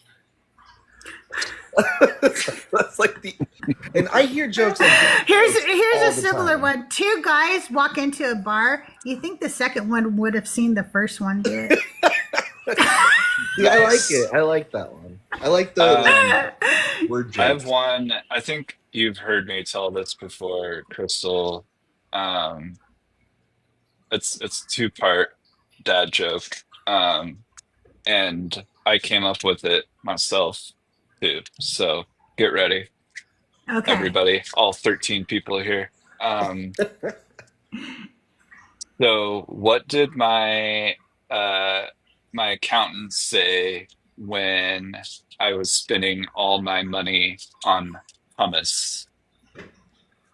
I don't know. What did he say? He said, "Stop living beyond your beans." Oh my God. Stop. And the second, Yeah. the second part is that I told him that the ends justify the beans. Oh my God. Mean joke. Okay, well, Justin told this joke through a super chat the other day, and I tried to retell this joke on somebody's Dugal's live, I think, but then I screwed it up, so I never told the joke. But I like the way I tell it better than the super chat did, so I'm going to tell you guys the joke right now. Okay. So, this engineer dies, and he goes to hell because it's Doug. It's Doug, and he's going to hell. And when he gets to hell, he's just like Doug. He starts looking around. He's like, there's some shit I could fix around here, I noticed the air conditioning's out. Let's go ahead and get to work on that. And he goes and figures out that it's just like some compressor thing and it needs a little refrigerant, and he fixes the air conditioning. And then he's like, there's some other stuff I could do around here too. And Satan's like, have at it. So he goes around fixing everything. And God calls down to Satan, and he's like, what is going on? And he's like, what do you mean? He goes, what's with the air conditioning and everything starting to look all luxurious and all this stuff? And he goes, that. Oh, yeah, I got an engineer. And he goes, what? And he goes, yeah, I got an engineer, and he's fixing everything. He goes, you better fucking stop that shit right now or I will sue you. He's like, really? Where are you going to get a lawyer? Nice. Nice. I love that joke. Yeah, that's a good one. That's a good one. Thank you, Lopik. Love you. Okay, let's see. What's the most gimmicky home gadget you own? We have a lot. I could show you the record cleaner that Benny bought for like $500. Wow, I love records and I love record clean. What are you talking about? I mean, it's a like I don't know if somebody built it. Like it's made out of like wood, and it's just like a vacuum, like that like you put over the record and like it'll spin it, and you put like your like solution on the top of the record. You like scrub it into the grooves and everything, and then it like will like vacuum up the solution. Oh wow, that's so cool. It will like repair records. Like it'll make records that weren't playable again. That is really cool. Okay, the most gimmicky okay, so Doug's an engineer and he has a 3D printer. So can I just tell you that he just makes shit that doesn't exist so that we have it? So like for instance, I bought a little shark vacuum, like really, one that, little rechargeable one that you can quickly pull out and vacuum up like your kitchen real quick or something instead of pulling out your entire Dyson and undoing it all and everything, right? But it had all those attachments, the little things you could put on the end. And half the time I don't use those attachments, right? But every once in a while you want one and then you can't remember where the fuck you put the vacuum little attachment heads, or you find one and it's to the wrong vacuum because you still have the ones from your old vacuum or something. And I was like, I don't want to go through that this time. And so he made a little holder for all the attachments to go on the wall right next to the vacuum. So like he does all that for me. Whatever I want like that, I'll go, hey, I have this issue. Is there anything that you can make for that? That's and so he's cool. like, just a second. And then he'll go get on his CAD cam, he'll design something, he'll print it, and then he'll make it for us. Yeah. So yeah, CAD it's pretty cam cool. is awesome. Justin, I think you and Doug would really like each other, actually. Very much so.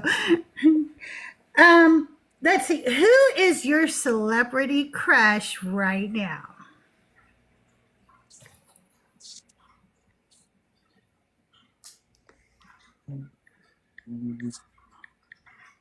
I have a few, I guess. I'm trying to think. I have like, okay, so probably I want to think like music celebrity crush. So like music crush is always going to be Sufjan Stevens. I like love that singer. Amazing music and lyrics. As far as like celebrity, like Hollywood celebrity, I would say Kit Connor, even though he's way younger than me. But I love that show Heartstopper, and it's so cute. And yeah, so that would probably be my two like crushes for celebrity crushes. What about you, Seth? I'm trying to think. I don't. Kit Connor is pretty cute. Yeah, he's a little cutie. That's a good one, but I can't really think of like I used to think Chris Pratt was super cute. Yeah, for sure. Until I learned what a Yeah. dick he apparently is. And then I personally preferred like thick Chris Pratt over ripped Chris Pratt. Yeah. I Dad feel like he bod lost. Chris Pratt. Yeah, he lost a bunch of weight and then he kind of became a jerk. And or maybe he was all along, but I don't know. Just that used to be a big one for me, but not anymore. I'm just like, ugh, no, not Yeah. interested. But I don't know. Like I feel like I don't really like follow a lot of celebrities anymore. Like I'm just not I'm really gonna introduce you into it. to the best celebrity ever that nobody knows of, okay? But he's in lots of things. Once I introduce you to him, you can go look him up and you can do what I do and watch everything he's ever been in. Don't say Okay. Eric Roberts. Do not No, say Eric you're not Roberts. you're not God. gonna know him, I Not Eric promise you. Roberts. Okay, this ladies and gentlemen, is Sean Doyle, Canadian actor and my forever celebrity crush. Sean Doyle has been in God, he's been in everything, but I can't think of anything right now. But just look him up. He's been in lots of things. Super familiar. And he's also an amazing actor. I'll get some clips of some of the things he's done where you're like, but he did this show for a while called Endgame. And I like chess, even though I don't play, by the way. I used to teach kids how to play chess. And because of it, I love chess. I like chess news. I like chess stuff. And he played a Russian grandmaster in a show called Endgame. And it was so good, but they canceled it, and so there was never like really an ending to it. But it was one of my favorite characters he ever played. Anyway, back in in that time when he was on that show and stuff, I was on Twitter back then, and I would tweet stuff about Sean Doyle. And every once in a while, he would reply to me, and you can't do that. You cannot break that fourth wall when I'm crushing on you. Don't respond to me like you're human. I have to think that you are not human. Okay, Yeah. I can't. You're yes. Don't do that. That's giving me too much. It can be very dangerous. Like it's kind of like a never meet your hero kind of situation. Yeah. Right. Don't respond like that. That just was awesome. And I loved it. Anyway, he's so cute and I love him and he's a great actor and he's on the right side of everything, if you know what I mean. Like he is anti-MAGA, pro-LGBTQIA, and feminist, and I fucking love him so much. So if you haven't ever watched Sean Doyle in anything, you should, because he's amazing. And this is the time where we open up the questions for you guys in chat.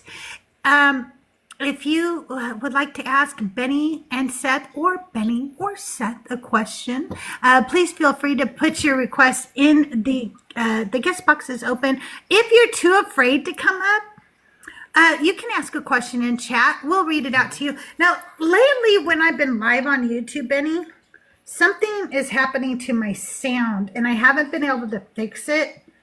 But so I'll check YouTube, but lately they've been leaving because they're like, the sound is horrible. I got hey Zan Master. I have us up on the Deconstruction as a horizontal. Oh, cool. Yeah, Cool. I made sure to throw it up there. Okay, it just said please fix the audio. Can't hear, the echo is bad, but I don't know what to do. And it says it's unlistenable. If you're I don't know casting from the browser, just like refresh it. That's the only thing I can think of. Just refresh it? Yeah, just refresh the browser. That usually fixes it. Okay, I'll try that. Usually, like for some reason, like computers get all discombobulated when they're like trying to, like the way I cast on the Deconstruction Junction is from straight from my iPad Mini. And it works a lot better because it's like straight from the app. Whereas if you take it from the browser, there's a lot more like encoding and decoding going on. And I think like the sound codecs don't match up. Okay, I might need to talk to you after the show to see, because I have an iPad Mini that I could set up, and because I use my iPad to ask you guys a question. So I don't want to use my iPad to be the thing, right? Because I like to use that. But I do have an iPad Mini too. So maybe I need to talk to you about redoing how I have my setup later.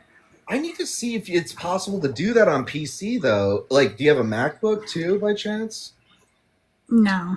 Oh, darn it. Well, because like that's how I have it working on my MacBook, but I think I've tried it on PC and like it won't see the iPad like because of the drivers. Oh.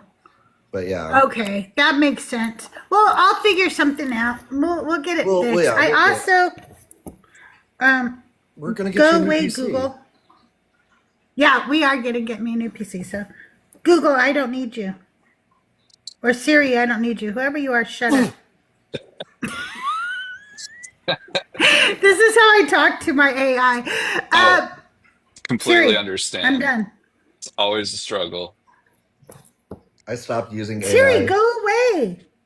Okay, I'm glad you don't understand. Go away. Thank you. I don't She's like the just updates I don't that they've understand. done. Like Apple, where Siri's like all around the border of your like device. I can't. I hate this version of Siri. It's awful. Me too. She comes up all the time. I didn't say anything that even sounded like her Yeah, name. right? And she came up. And I'm like, why? Why are you popping up right now? I didn't say your name. The Hi, worst Yaya. How are you? is Schmalexa occasionally will like, oh God, she You just just heard set me. it off. I could hear it. Sorry. She, well, the reason that we got rid of most of our like Amazon Echo devices is because we would randomly hear her in the other room be like, I'm sorry, I don't know how to help with that or something. And I'd just be like, what? Who are you talking to? Oh, all your ghosts are ordering shit for themselves that they Yeah, couldn't get in the 1800s, Seth. They're like, wow, they have. finally. That's what I've always wanted. I know. Like, they're like ordering from her. Yaya, how are you today? I'm doing great. 47, by the way. I'm so glad you started your own lives. Oh, thank you. Is it your birthday today? No, May 22nd. Oh, you had one not very long you. ago. Oh, That's happy nice. belated birthday. Yeah, happy belated. Yeah. Thank you. So I have a question that I've been thinking about for a while. I've been watching a lot of these deconstruction lives for quite some time in the kind of process myself. But okay, I'm going to try to word this the best way I can. So understanding that there's no real heaven or hell. What happens to, so I'm also a big true crime follower, Same. obsessed.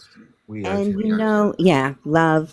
I'm so glad I have the ID channel, We addicted. just, Forensic Files is a must. yeah, we Like, literally Oh, just yeah. like took a Yes. nap together to Forensic Files. It's kind of I a Okay. love tradition of sleeping ours. to Forensic Files. Oh my God, that voice. Yeah.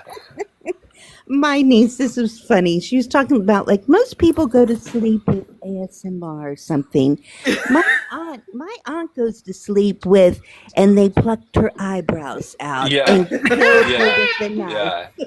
and Yeah. cut You her hear head that off. and you're just like, And that's oh, like, oh, that's so finally, I can soothing. So relax. soothing.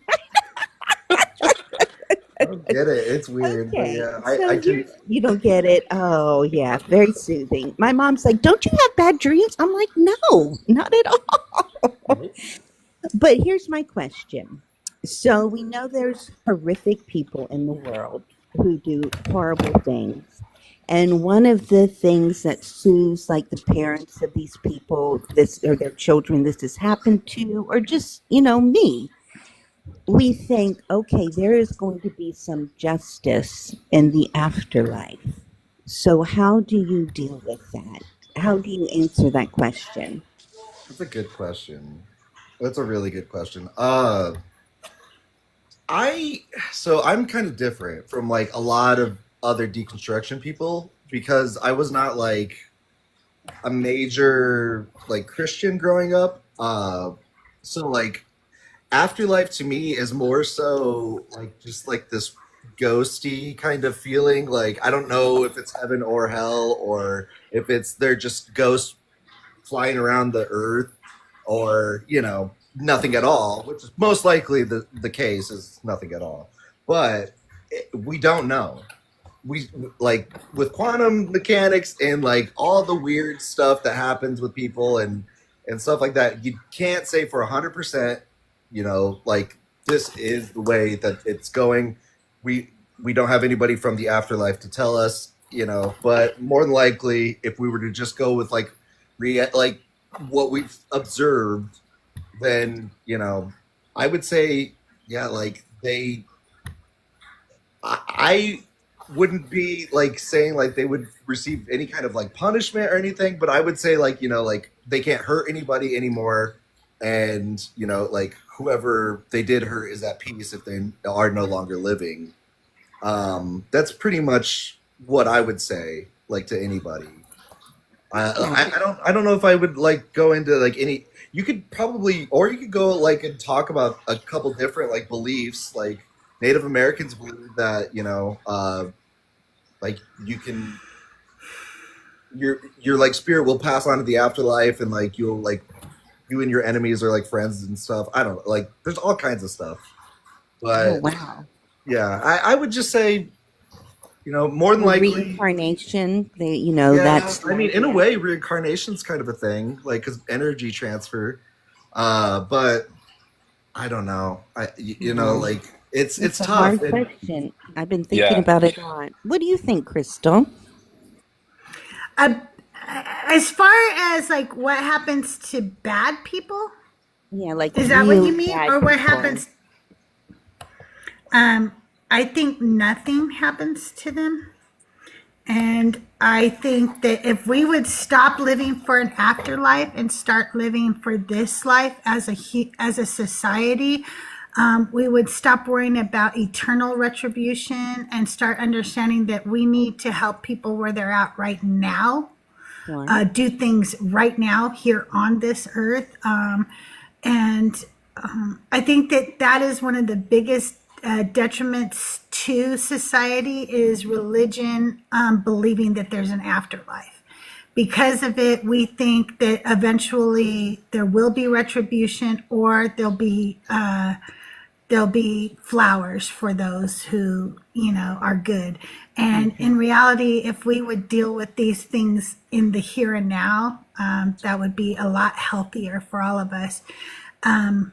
Yeah, I'm sorry. I think that evil people get away with evil because we allow evil people to get away with evil. Yeah. I see. So, like, trying to put more prevention and understanding of the criminal mind in this life.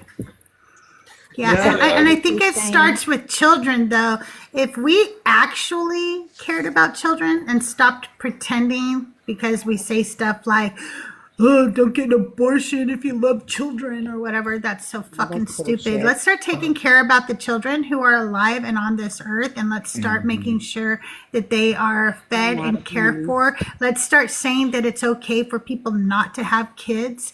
Let's start making that normal, because a lot of people don't want to have kids. They're pressured into having children, and then they do not love nor care for those children appropriately. I am one of 8 children from 2 Goodness. parents who didn't give a shit about the 8 children that they Oh, had. no. And people used to say to me, would you rather that you had been an abortion?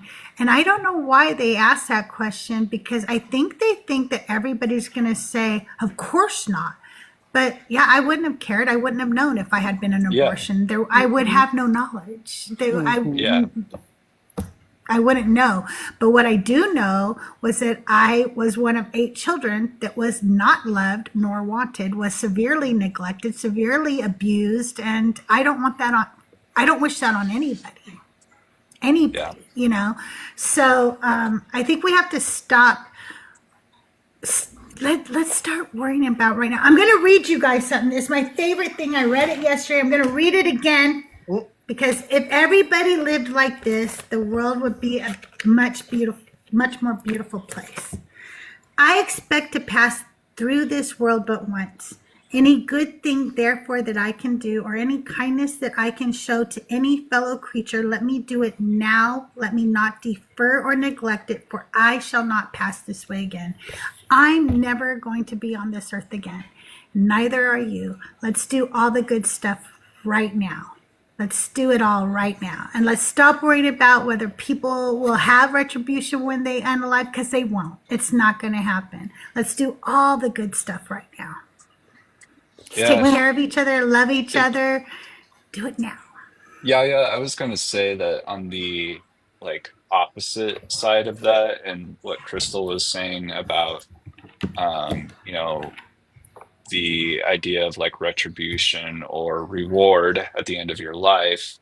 I think that like the fear that um the possibility of hell instills in people, especially kids, is like, I think that that impact cannot be overstated enough, because it's like, personally for me, that was something that stuck with me years after I, had decided that I wasn't a believer anymore. It was still something like, I don't, like, I'm not in this anymore. I'm not thinking about it actively. Like, I'm not going to church, but it's still like, well, shit, like, what if I've just signed up for eternal torture because I walked away from the religion? But like, Mhm. I just think that that messes with people's heads so much and makes them do wild things, because they have that fear instilled in them. And like, people who don't have like good mental health resources, or the stigma around talking about that stuff, um, it just like creates this cycle where it ends up with people taking it out on others, and just a lot of the crime, that we talk about. I think it it a lot of it sadly goes back to that. Um, so that's one thing. But then, as far as like afterlife, the one thing that I've thought about is, like, when we unalive, the chemicals that get released in your brain, um, like, the mind is wild.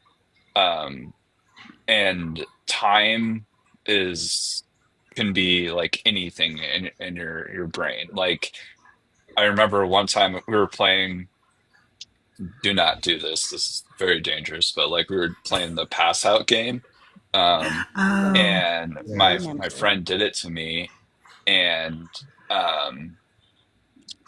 like, when I was out, I felt like I had been asleep for like 8 hours. Like, so much wow. happened in that span of like seconds.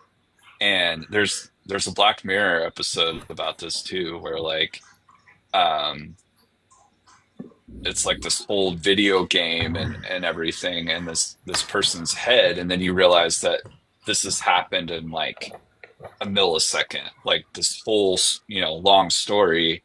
And so I think, like, as far as an afterlife, that trip that we go on when we unalive might feel like a really long time.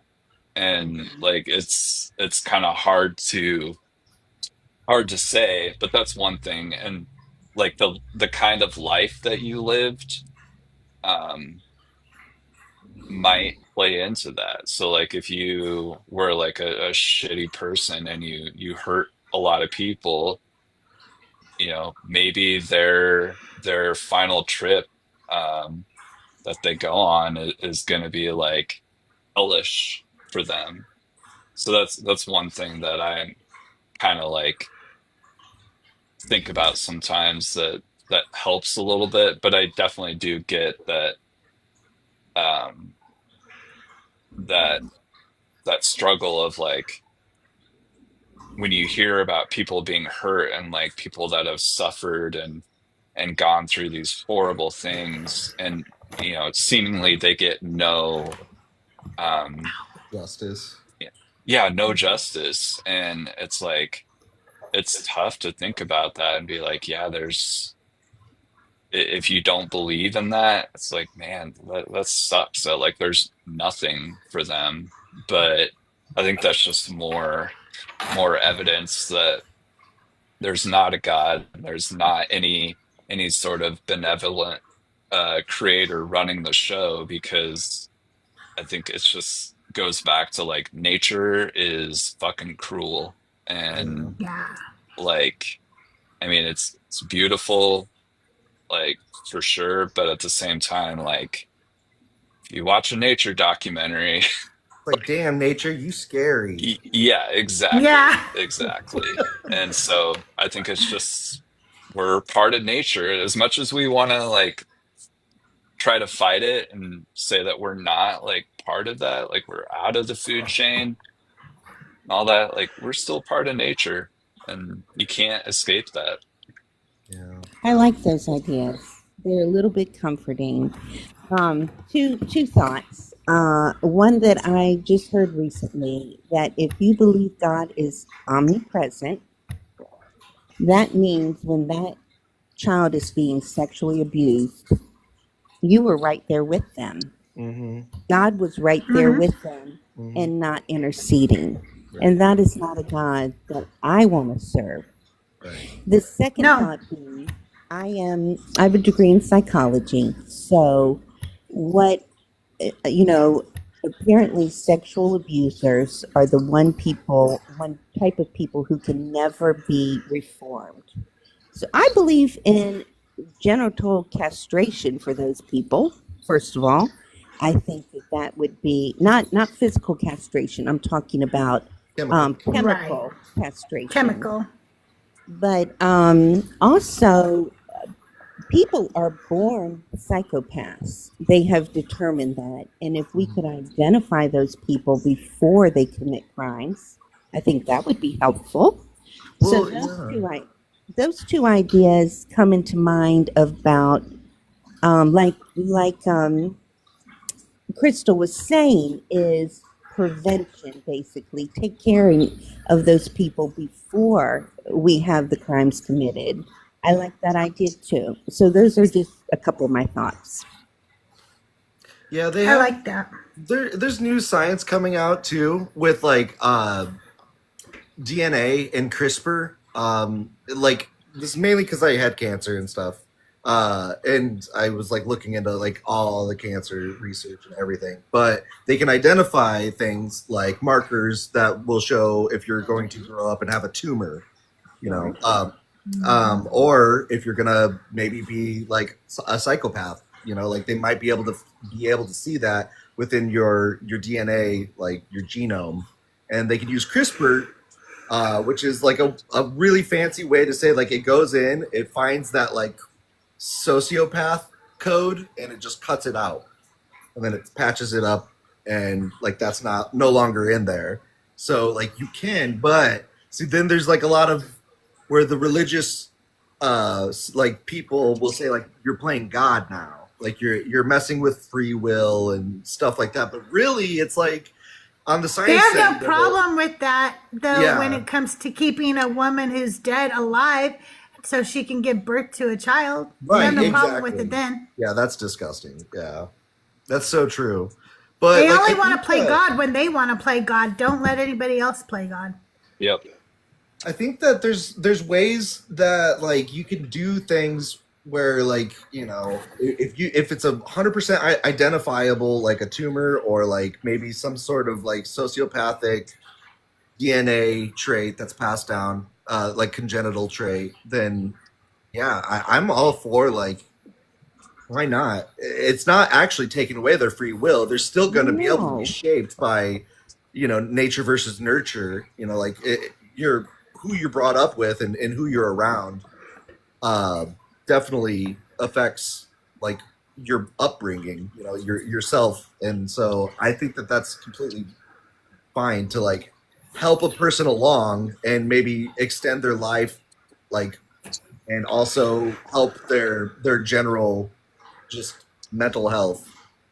Well, the idea of that playing God would be narrowed down to us understanding that eating healthy prolongs life.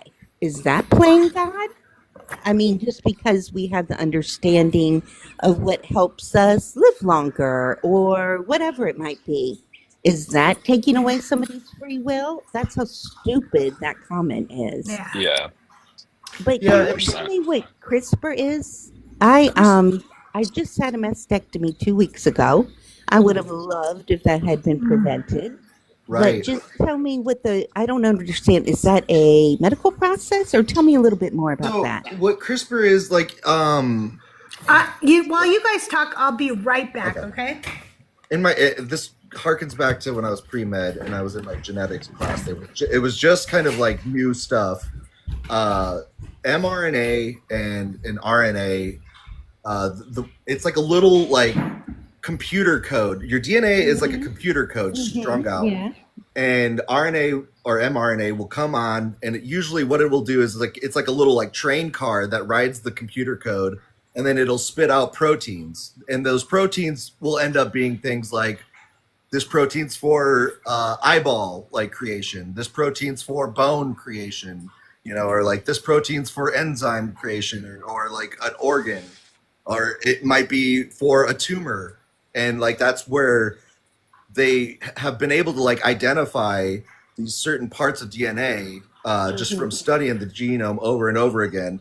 CRISPR is a technology that acts like that train car, but instead of like reading it and spitting out proteins, it like can actually alter your DNA. And it gets a little scary, and it's like eugenics does get like a little bit into the conversation, but I think there's a way through there that's moral, like within our subjective morals, and ways that we could prevent horrid things that happen to people.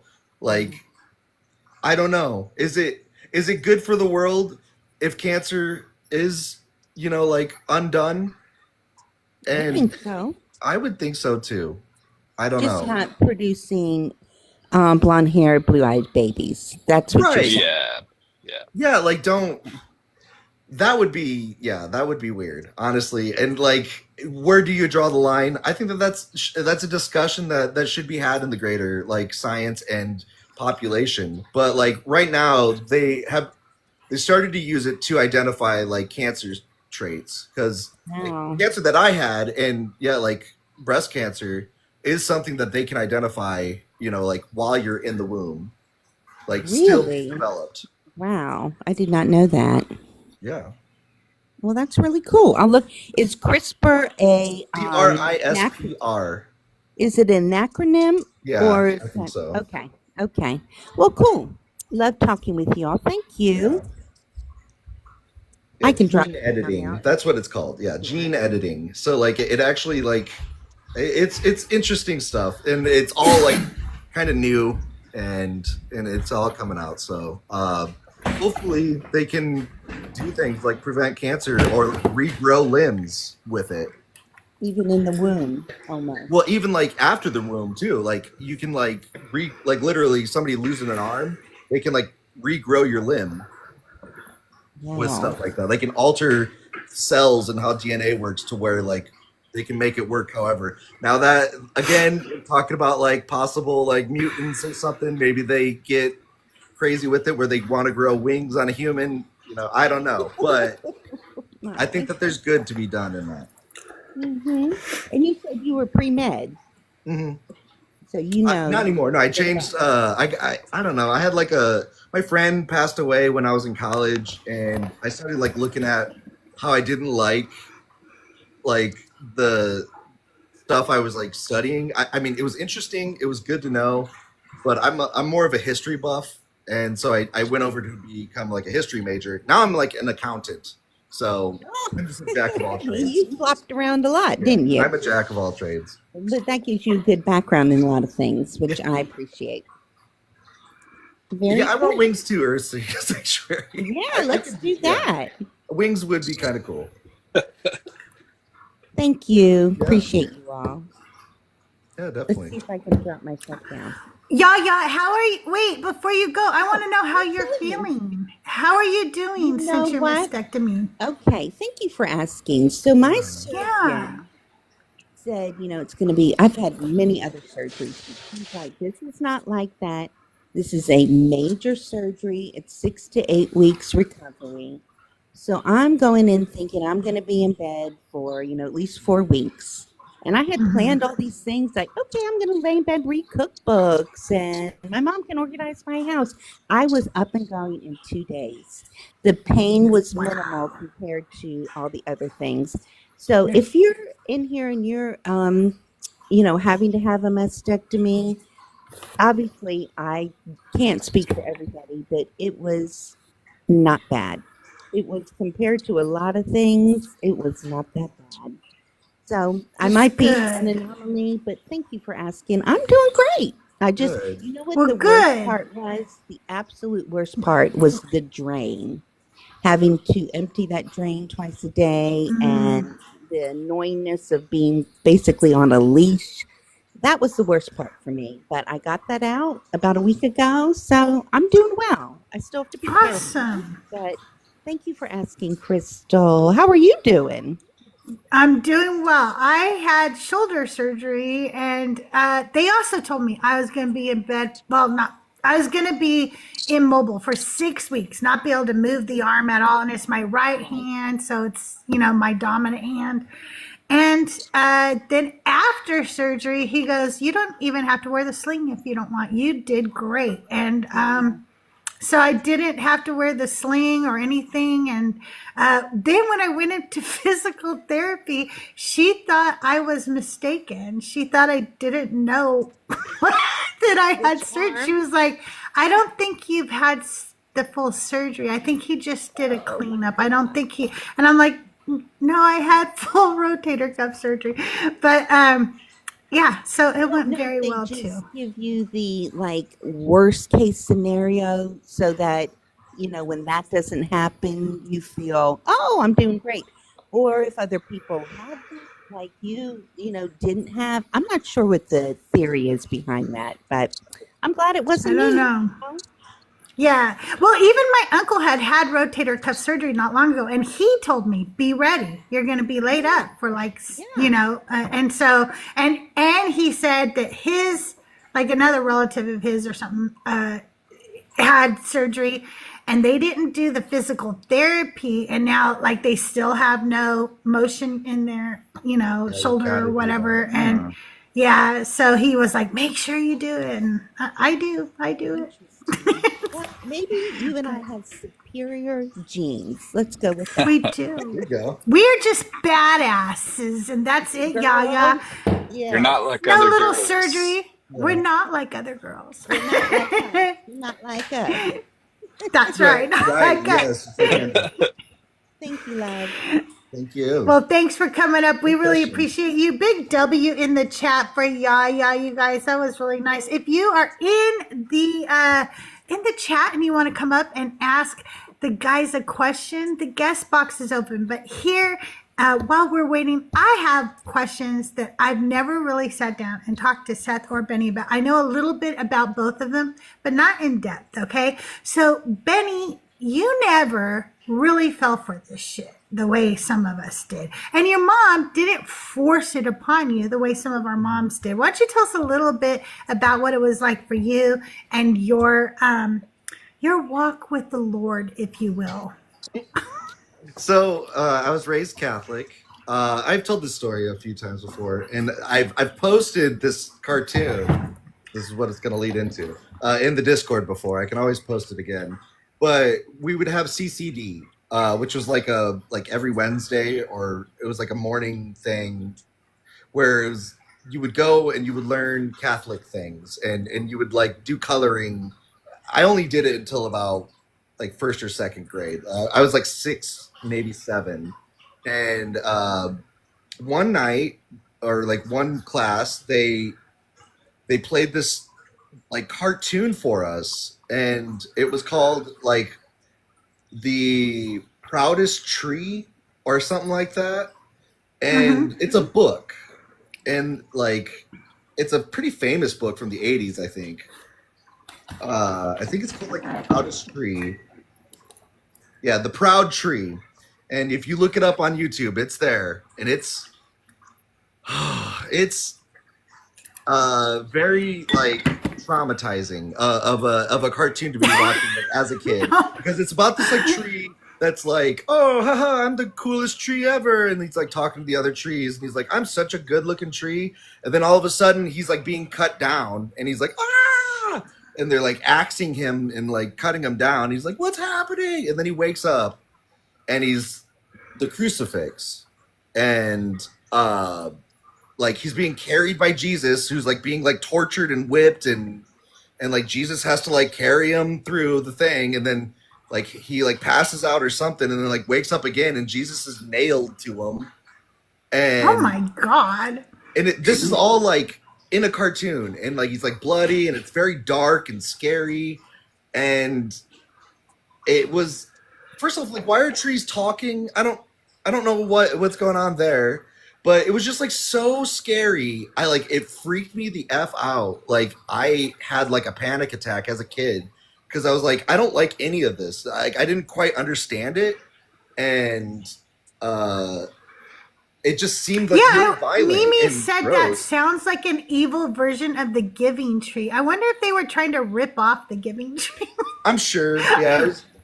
If you ever look it up, the Proud Tree on Facebook, it's there. The whole thing. It's like 30 minutes, and it's like kind of scary, like cartoon. It's like that book kind of cartoon style where they're like still pictures, but they like move, and then I don't know. It's very cursed, and I hadn't like I started crying, and like my mom like came and got me, and she was like, "You don't ever have to go to like CCD ever again." And after that, I was like, I have such a bad taste in my mouth about all of this, and I was just like, this is evil. I don't like it, and that was that.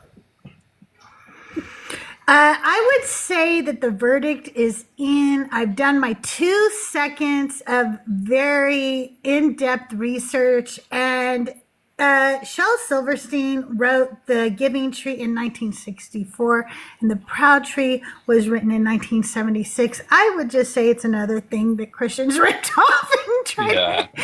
I love Shel Silverstein. Me too. Love Me Shel too. Silverstein. Me I'm trying to too. Yeah. I know I've like read The Giving Tree, but yeah, The Proud Tree is just it's terrifying. Churches, don't show your kids that freaking cartoon.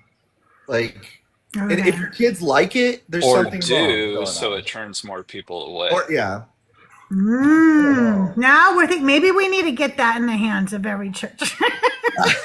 Yeah. But yeah, so like that's how it's always been. Like then after that, anytime I would still go to church and stuff and sing the hymns. I loved the Alleluia song. I loved like the little hymns that were fun. But then I would like look up and there'd be this like really detailed bloody Jesus like nailed to a cross, and I would just be like, ugh. I couldn't look at him, like it was Yeah. scary. So Yeah, I can imagine. Good morning, Grana. How are you? Oh, pretty good. My friend's sick, but I'm good. So, Hannah, hey, I have a question for you guys.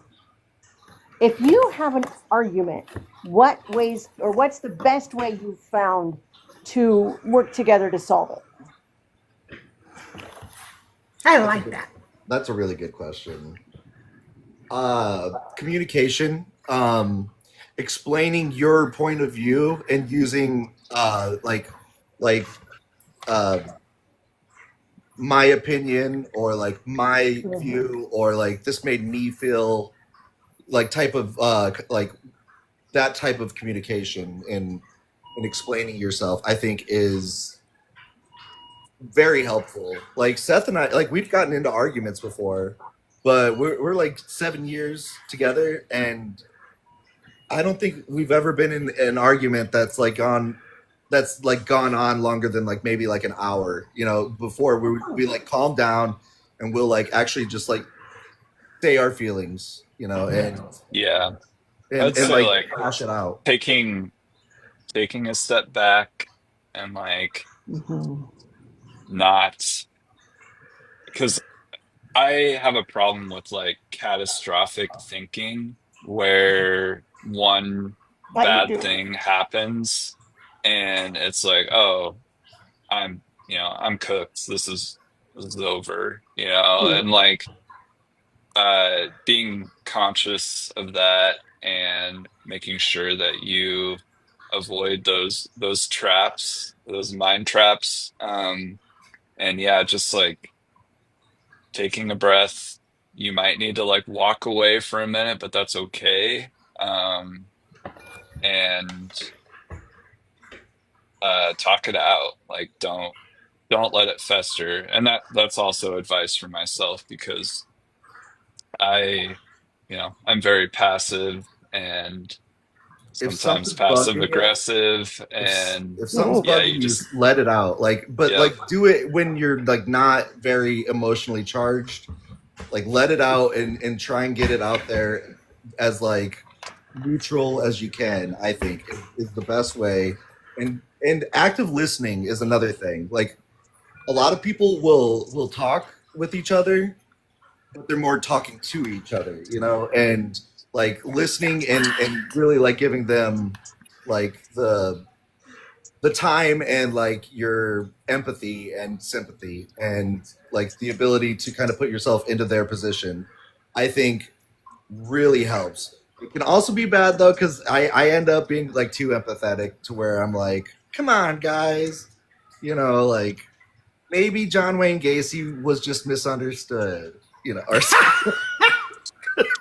I'm not. I'm like that's a really bad example, but you know what I mean. Benny is the good cop in every situation. Let me just tell you guys Yeah. that he's one of my best friends, but he is too nice, and that is why Yeah. we To a make a fault. good balance. Right. Especially if the person is like remotely attractive, he'll be like, oh, like Yeah, it's I'll want to adopt okay. them or He's something. not so bad, and then it turns out they were that bad, and I was Oh. like, Yeah. oh, who would have imagined that? Everybody else but Benny. Yeah, like I've been there too. Been turns there, done out that. no Christian like upbringing has like made me try to see like the absolute best in anybody. It's wild. I like to a fault. How did you two meet?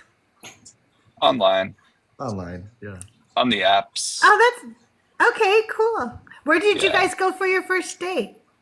Look at you guys go like online, on the apps, whatever. But back in my day, it was at a bar, right? That was the cliche place, right? And Yeah. it was always embarrassing to say like, I met him at a bar, on the apps or whatever. But it's still my goddamn story. I met Doug at Sandy's bar, and we both went to that little dive bar because we were like, hey, I don't feel like going to a pickup bar because I'm here to play pool, not pick up on somebody. And then we picked up on each other. Awesome. So that's our story, and I like it. But you guys should like your story, whatever app No, it was it your is a app, good and it was story. your cute little It's dating story. it's just That's kind of right. cliche. Like Well, I've I was but gonna say the Spotify. It was like during the time of Spotify Wrapped, and like it would have you like your end of the year, all the music that you've been listening to for the year, and everything. And we did a thing where we like shared our Spotify Wrapped, and we have very very very similar taste in music. Oh, And that's cool. that is something that like I hold very dear. Like I will kind of be judgy of people based on music they like. Or more so like if they're like, oh, I just like all kinds of music, and it's like you don't like music at all, do you? Like you'll just turn Oh, the but radio I on. do like all kinds of No, I- music. Don't because You're like different though. I'm You actually Okay. like will sing songs and like things like okay. True. a lot of people. Like, I they know don't the songs. They don't know who I know sung those it, freaking songs. and like that's fine. I It's think just the issue with that statement though is like personally when I would ask that question because it was, I wanted somebody that like I could go to concerts with and like yeah. Yeah. Yeah, for sure. like listen to music and we would just like jam together and Yeah, a but lot like of our when I would exes ask like so I'd ask liked that bad music. question, like, what kind of music do you like? And if people just said like, oh, all kinds, it's like, Oh yeah. what are you gonna Okay. do with like what am I supposed to do with that answer? True. That Right. doesn't I mean, really so tell me like if anything. you were to ask me that question, I wouldn't just go all kinds. But the reality is like, um, with everything about me, whatever my favorite has to do with like my mood or the situation at the time. Like I don't have a favorite color, but I have like favorite colors for certain things. Like I would love a cherry red 1964 and a half Mustang. I have a green Mustang, and it's a 66, but I'd like a 64 and a half cherry red. But red isn't my favorite color. I just think cherry red Mustangs look badass, right? So I get for that. me, and so the same with music. Like I don't listen to rap every day, and I couldn't tell you the top 10 rap artists, but I will listen to some Kendrick Lamar any day of the week because Love Kendrick goddamn, Lamar. he's good, right? And I So love good. listening to Black Atheist Rants. If you haven't listened to his atheist rap, you freaking should because it's great, right? But my favorite music is jazz. And so like if I'm gonna listen to something that's gonna be, you know, like my favorite music is jazz, but I'll listen to Pinkbeard sing country any day of the week because he fucking is amazing at it. You know what I mean? So His music I is like all so kinds of good. music, but it depends on my mood. Today, do I feel like putting shit kickers and a 10-gallon hat on and doing a line dance? Yes, I do. Okay. Tomorrow, I That's might want to different. scat with Al Jarreau. Okay. Right. Okay, like yeah, when it comes to like musical taste, I would say it's a like varied palette that I have, you know, like everything Yeah. from like really hardcore like gangster rap from the South, like 3-6 Mafia to I don't know, Yeah. like adult contemporary like Seals and Croft or something. You guys, Like I got it all. I like I know all your of it. I do favorite get music is that, you know, is what's it called? The worship songs. All the worship songs are your favorite. Hillsong. Contemporary Christian music. Hillsong. That's what I'm thinking of. Hillsong. Yes, yes. Oh God. I unfortunately know way too much about like 90s and early 2000s Christian music. Like I was lost in that sauce when I was a kid. So yeah, I know a lot of that. Yeah. Not so much anymore. I don't know Hold what's on, though. going Me on neither. anymore, but I don't either. I That's don't want to. Where was our first date though? Was it? Did we go to the back line? We saw Deadpool together. Was that Oh, the that's first one? cool. We did Yeah. see Deadpool. Mm-hmm. That was like more of like I don't even know if that was really a date though, was it? Would you consider that a date? That was like hanging out. It was the first time that we like met. Yeah, Actually, like in person. we had been talking for like 6 months before Yeah. we actually saw each other the first time. First time I and- saw you was at Pride, wasn't it? I'm pretty sure. No, that was after. That was after Deadpool. Was it? Yeah, I don't know. Who knows anymore? but like I do. Doug It was like catfished me in person. Wait, what? I feel like I remember the first time I saw Seth in person. I was up in. It was an indoor Pride, and it was inside of the CHI Center, which is here in Omaha. And I was up in the bleachers, and I saw him like down on the main floor. Like it's like a concert venue, basically. He was down in like the general admission area, and I could see him like from the bleachers, and I was like, "Oh, so that's what he looks like." I just remember that. Doug and I were at a pool hall, and he walked in, and he was wearing cowboy boots and Levi's 501 jeans and this really long duster and a cowboy hat, really nice, suede Stetson. And I said to my friend, I ain't never been with a cowboy. And he's not a fucking cowboy. Blame you. What? He catfished me. I thought he was a cowboy. He just liked dressing up. He had just lived in Wyoming for a long time, so he had just got back from Wyoming, and that's what they wore there. So, still never had that, so thank you. Still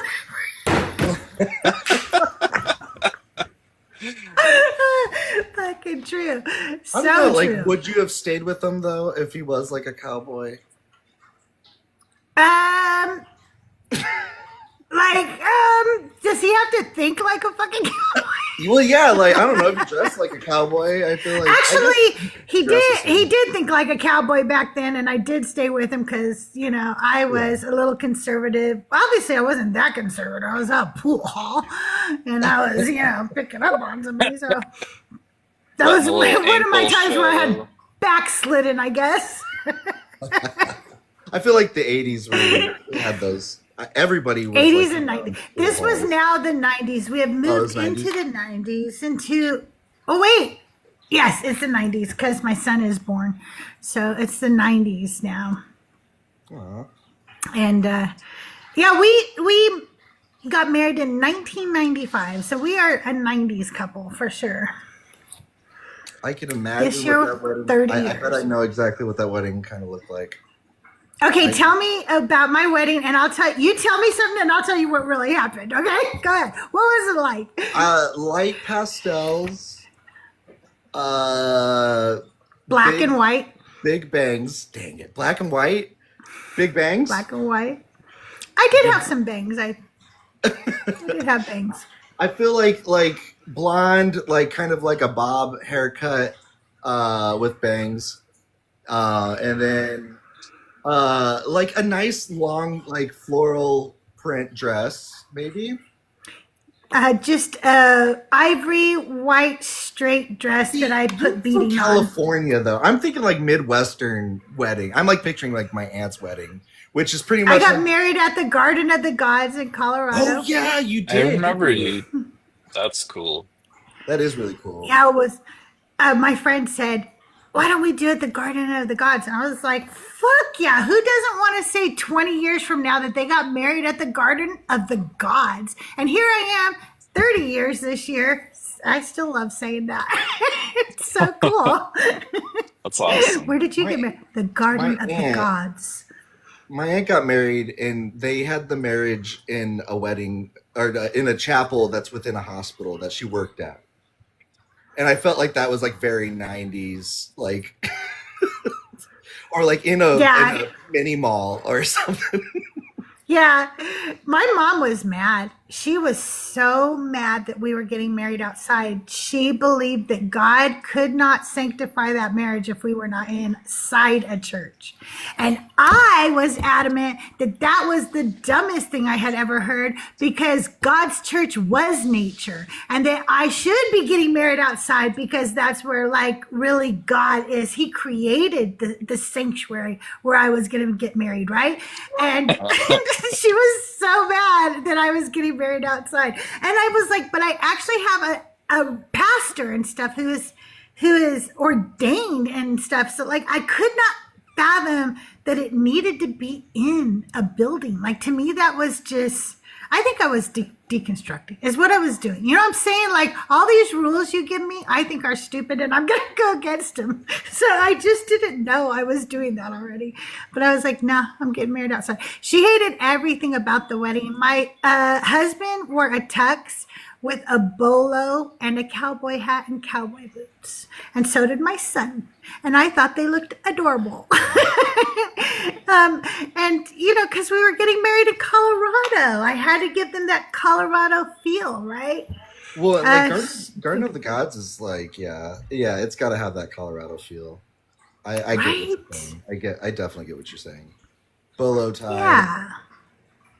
cowboy hat, kind of like a desert almost, because like Garden of the Gods is like right before the desert. It's like between the mountains and the desert, I think. Yeah, and we got married under. It's a place where they say like it's either, I can't remember if it's called the Three Veils or the Three Sisters or something, but we got married right by that rock formation and everything, and it was really, it was a beautiful wedding. I swear I've been out to the Gardens of the Gods. See, like that's like where my family would always like go on trips. Levi's 501s, buddy. What? 511s. He said Wranglers. You gotta go with 511s. Or 5. No, you gotta have the original button fly. Yeah, button flies. Now that's something you don't want when you're drinking. I don't drink as much anymore, or have button flies. That's so funny.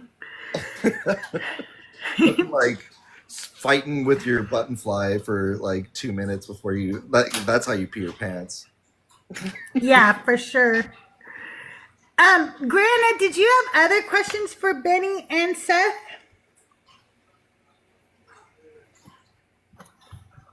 Also, did that answer your question? I'm at the hospital with my friend, so Oh, Did I had that to put answer it on your mute. question? I didn't know if it was like was that like a debate argument you meant, or like a couples argument? I mean, like a couple's argument, Okay. like because I don't have a partner right now, but I figure if I ever decide I do want to have a partner, all the information I can get about communicating well, I want. Like It's one thing that Seth and I do have. I would die on that hill. Like, we've been through a lot too, where just recently, like with all the cancer stuff, and I had to go through this huge surgery. Like, I have the biggest scar from it. It's 14 inches. wow, They had to take out like 60 lymph nodes that were cancerous. that's a lot. From my aorta, which means they had to take all the like innards that are blocking all of that. They have to like move it out. So it was a big thing where Seth surgery. Seth took time off. We went out. We flew out to like Indiana. He, made sure I was cared for. Like slept in the hotel room the first night. Like went and got me sodas, even though I wasn't supposed to drink any sodas. Stuff like that. So I hear you. I don't know. Communication, I think, is what got us there. Nice. That's awesome. Buddy says, I'm in Texas. They take dressing up as a cowboy seriously. Buddy, I'm going to be in Texas in July in Austin. If anybody's in the Austin area and you want to like meet up with me and say hi, I'm going to be in Austin in July to go see my little grandbaby, the one in the stickers. If you are one of the subscribers, you will see my cutie patootie in the stickers down there. She's the cutest baby in the world.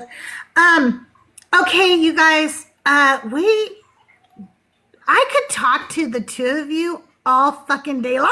Okay, so I actually think that we should move on to the game because this will go on way past 3 hours if we don't. So if you are in the chat and you want to come up and play everybody's favorite game, Divine or Decline, the request box is open. Who is good at it? Who? Except Zena May. Zena May the other day got 9 out of 10 correct. 9 out of 10. That's good. I think 5 or 6. I've never gotten those. Yeah, I'm not good at it. Even though I know the Bible pretty well, I'm not good at it for some reason. Well, what do you mean for some reason? It's a hard game. That's why I like it. Because the Book of Mormon and the Quran steal from the Bible. So, of course, they all sound alike. And, of course, the Book of Crystal always sounds like the Bible because, well, I am as big of a bullshitter as the people who wrote the Bible. So, of course, I know how to make it sound like that. I feel like there's also this level of, like, how much we like project onto what we read from the Bible and stuff, to where it's like, no, that's not what it says. I swear the verse goes like this. Right. That's your subconscious. I'm sending some invites to a couple of friendlies who I think should come up and play the game with us. If you guys want to come up and play with us. Oh, I forgot. Fee has a really good high score too. I think so does Bash and Thinker, but nobody has gotten a perfect score to my knowledge. Nobody has claimed that. So Philly Red's got like an important thing. I just looked it up. The Madeleine is like a boat with like humanitarian supplies. You already know what it is, and yes. I guess like it's trying to make its way over to Gaza, and yes, I'm hoping that it gets there safe. So yeah, everybody keep an eye on that, and absolutely everybody needs to be watching on how it's received by Israel. Is honestly that's all I'm gonna say. Because all right, Mezzo also says that he's awesome. Mezzo, why don't you come up and play with us? Are you busy right now? You can come up and play with us. I can't even invite you, so I don't know. Anybody else want to come up? Okay, If not, we're gonna go ahead and get I don't started. blame you for not wanting to guys. come up. It's hard. Y'all are chicken shits is what I get out of it, okay?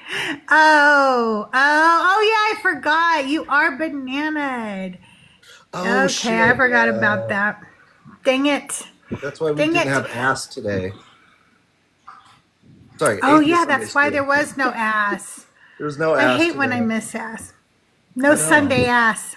It kind of ruins It's like just my on a week. Sunday without ass right when I first wake up in the Yeah, morning. if you I don't know? have ass in the Like, morning, on a Sunday, it's really disappointing. don't even talk to me until I I've had only no get ass. ass once a week. It's on Sunday, and then when I don't get it, it's like, what the fuck, you know? Okay. Moving away from the ass and on to define or decline.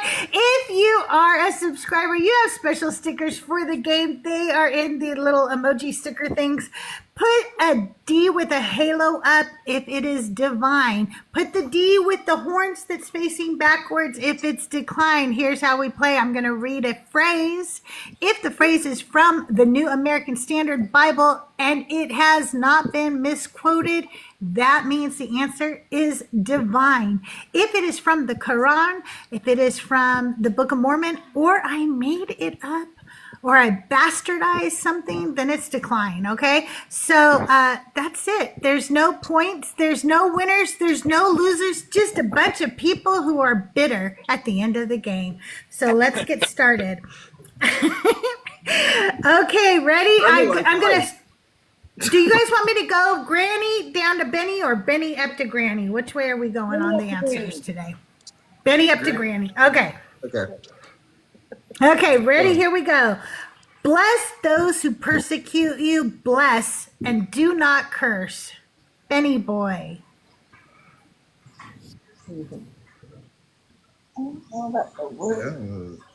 I don't think that it's a decline. That's all I'm going to say right now. Okay, Seth. I'm saying decline. All right, Grana. Trinity says decline. I say divine. Grana, you are right. It is divine. That is Romans 12:14. That's, 12:14. Paul said it? Yeah, I This guess is so. why, like, how hypocritical, like, persecution and all of that, and, like, cursing, and that's all Christians do, especially, like, the Yes. holy ones. Paul is Yep, such a yep. bitch. He really is. Okay.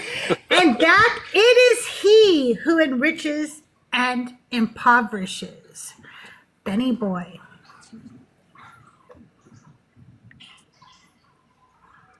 Such a short. I'll say decline again. All right. Seth. Can you read it again? Bless those. Oh, no, that's the last one. And that it is he who enriches and impoverishes. I'm saying decline. All right, Grana. Both of us say decline. Okay, it is decline, you guys. That is from the Quran, and that is on Najm 53:48. Whatever that means, I I don't like know. how you just like Najm. Well, it's Najm. Najm. Najm. Yeah. Najm. Okay. I don't know. Pronounced As it close very as I well. could get. Good job. Okay. Some praise their chariots and some their horses, but we will praise the name of the Lord our God. Benny boy. Divine. Seth. Divine. Grana. Some for chariots and some for horses, but I basically know a song, so it's definitely divine. That is divine, you guys. Very good. That's Psalms 27. You said divine too, sorry. Awesome. That's like Awesome. That's like a hymn, right? Yeah, I guess so. I didn't ever she's sing just it, singing so. Yeah, she was just singing, but I never heard that one. Okay. And he shall be great like unto Moses, whom I have said I would raise up unto you to deliver my people, O house of Israel. Benny. I mean, that definitely sounds divine, but it could also be talking Mormon. Could be talking Mormon. I'll say divine. Okay. Seth? I'm gonna say decline. I think Okay. this is some crystal nonsense. Nonsense. We both say decline. Decline. Decline. Okay. That is decline, and that is the Book of Mormon, Benny. You guessed it. That's Oh. 2 Nephi 3:9. I should have went with my gut. I thought it was gonna be a trick one. Like a trick. But it wasn't me. Where it's like, oh, this Okay. sounds like it's Mormon, but it's actually the Bible. Well, I have decided to do that a little bit more. I'm like, if it mentions I know you Moses, I might put it in there more. Or maybe sometimes I'll mention Moses because, then they won't know I made it up. They'll be like, hey, it mentions Moses. It's cruel. It's cruel. You need levels. Okay. You need easy to hard. Okay, this one's a level 10, like the Amazon levels. Okay. And then he placed his hand on his thigh, and on that day they made a covenant before God and before all the people. That's divine. That's divine as hell. Okay, Seth. I think I know exactly what it's talking to. I'm gonna say divine too. Okay, Grana. You want? I say divine. Trinity says divine. I say decline. Grana. It is decline. Crystal made that up. That's from the Book of Crystal. I just knew that people put their hands on their thighs to make covenants, and they did it. Yeah, Benny sounded so sure about it. there is literally a covenant that's made like that, isn't there? Of course, yes, there are. Just not I don't like quite. this verbatim fallacy bullshit. I don't even do ones that I have I just was like, this sounds like it. I'm just gonna put it down. I knew that I wanted to make up a verse about the thigh thing because I think it's funny that people don't know that testament comes from the word testes because they would grab each other's balls to make a covenant, and so I was like, I need to put that in there. Okay. Yeah, didn't that literally happen with Abraham and his servant, Eleazar? Yeah, something like that. But I don't. But know it if won't be the same. Yeah, it won't. God. Okay. Behold, we lay a tool here, and on the morrow it is gone. And behold, our swords are taken from us in the day we have sought them for battle. Benny.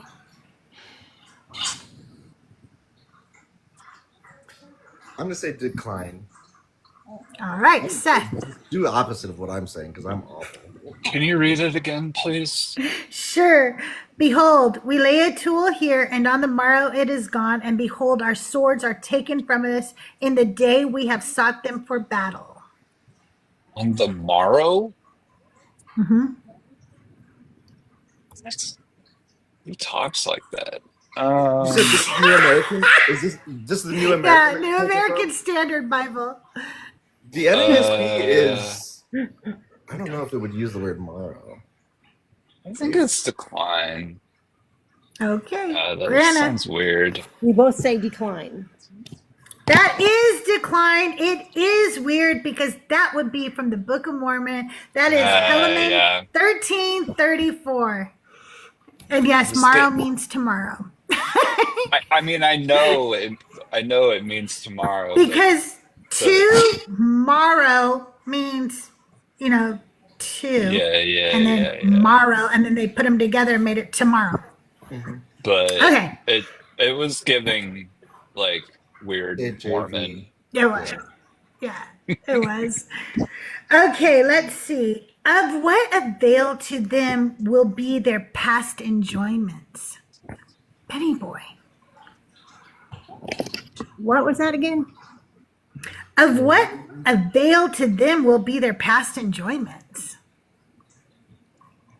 I'm gonna say divine. I don't know why, but yeah, I'm just gonna say Okay. divine. I'm taking a guess. Seth? Decline. Okay, Grana? Both of us say decline.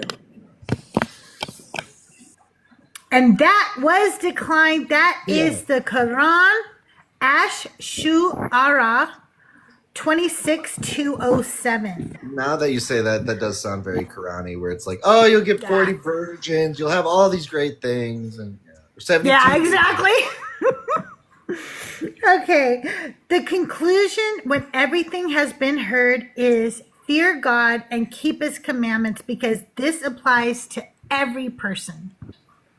Benny.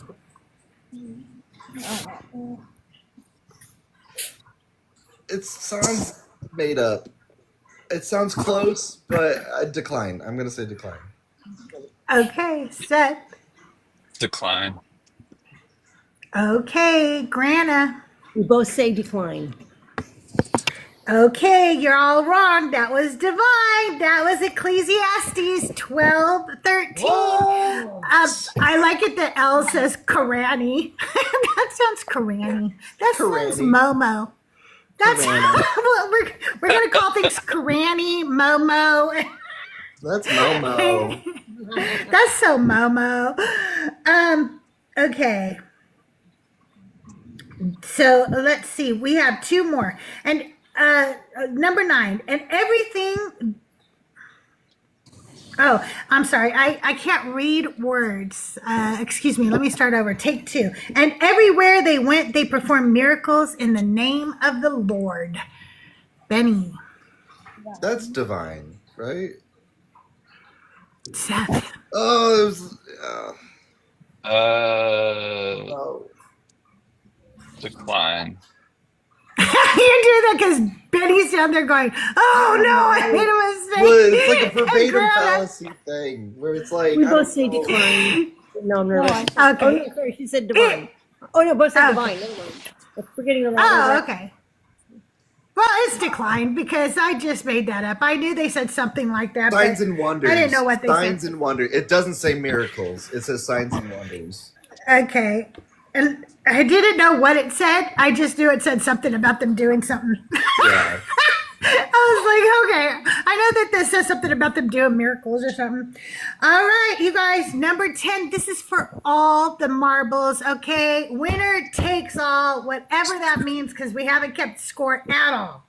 This is where I win. Certainly the Lord God does nothing unless he reveals his secret plan to his servants the prophets. Let me say it again. Certainly the Lord God does nothing unless he reveals his secret plan to his servants and prophets. Benny. It sounds close, but I don't think that's, unless it's in the New Testament and they repeat it. That's not how it's said. So decline. Okay, Seth. I'm just gonna say divine. Okay. Grana. Trinity says decline. I say divine. That is divine. That is Amos 3:7. Amos. That is. If I counted right, that is. I'm pretty certain I got 8 right. I was so going only off missed 2. Deuteronomy. Wow, good job. Deuteronomy Dancing says, like God does like speak to his servants, but it's more like if it does not come true, then it is not of God or something like that. Right.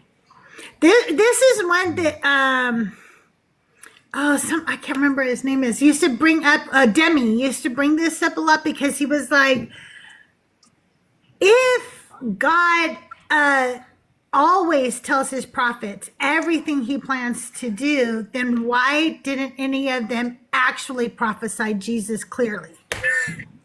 Yeah. Right. Yeah, they didn't get anything right. Nothing right.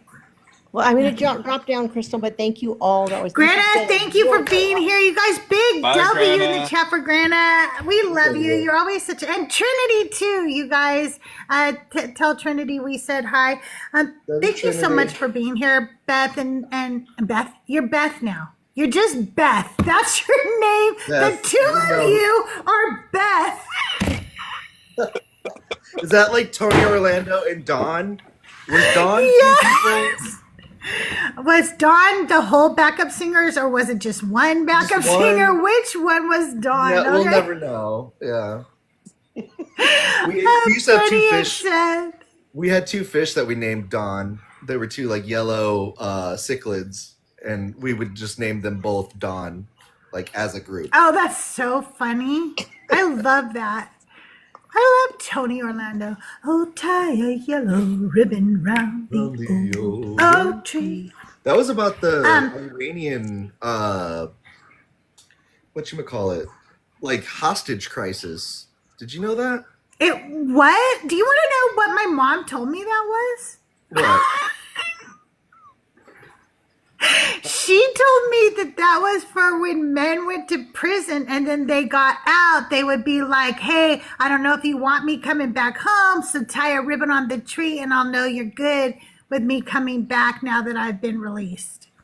I don't know if that's true. I'm just telling you that's what she told me. I gotta look this up. Well, so I watched this documentary on the Iran hostage crisis, and the wife of the like main hostage that did all the like talking at the embassy in Iran,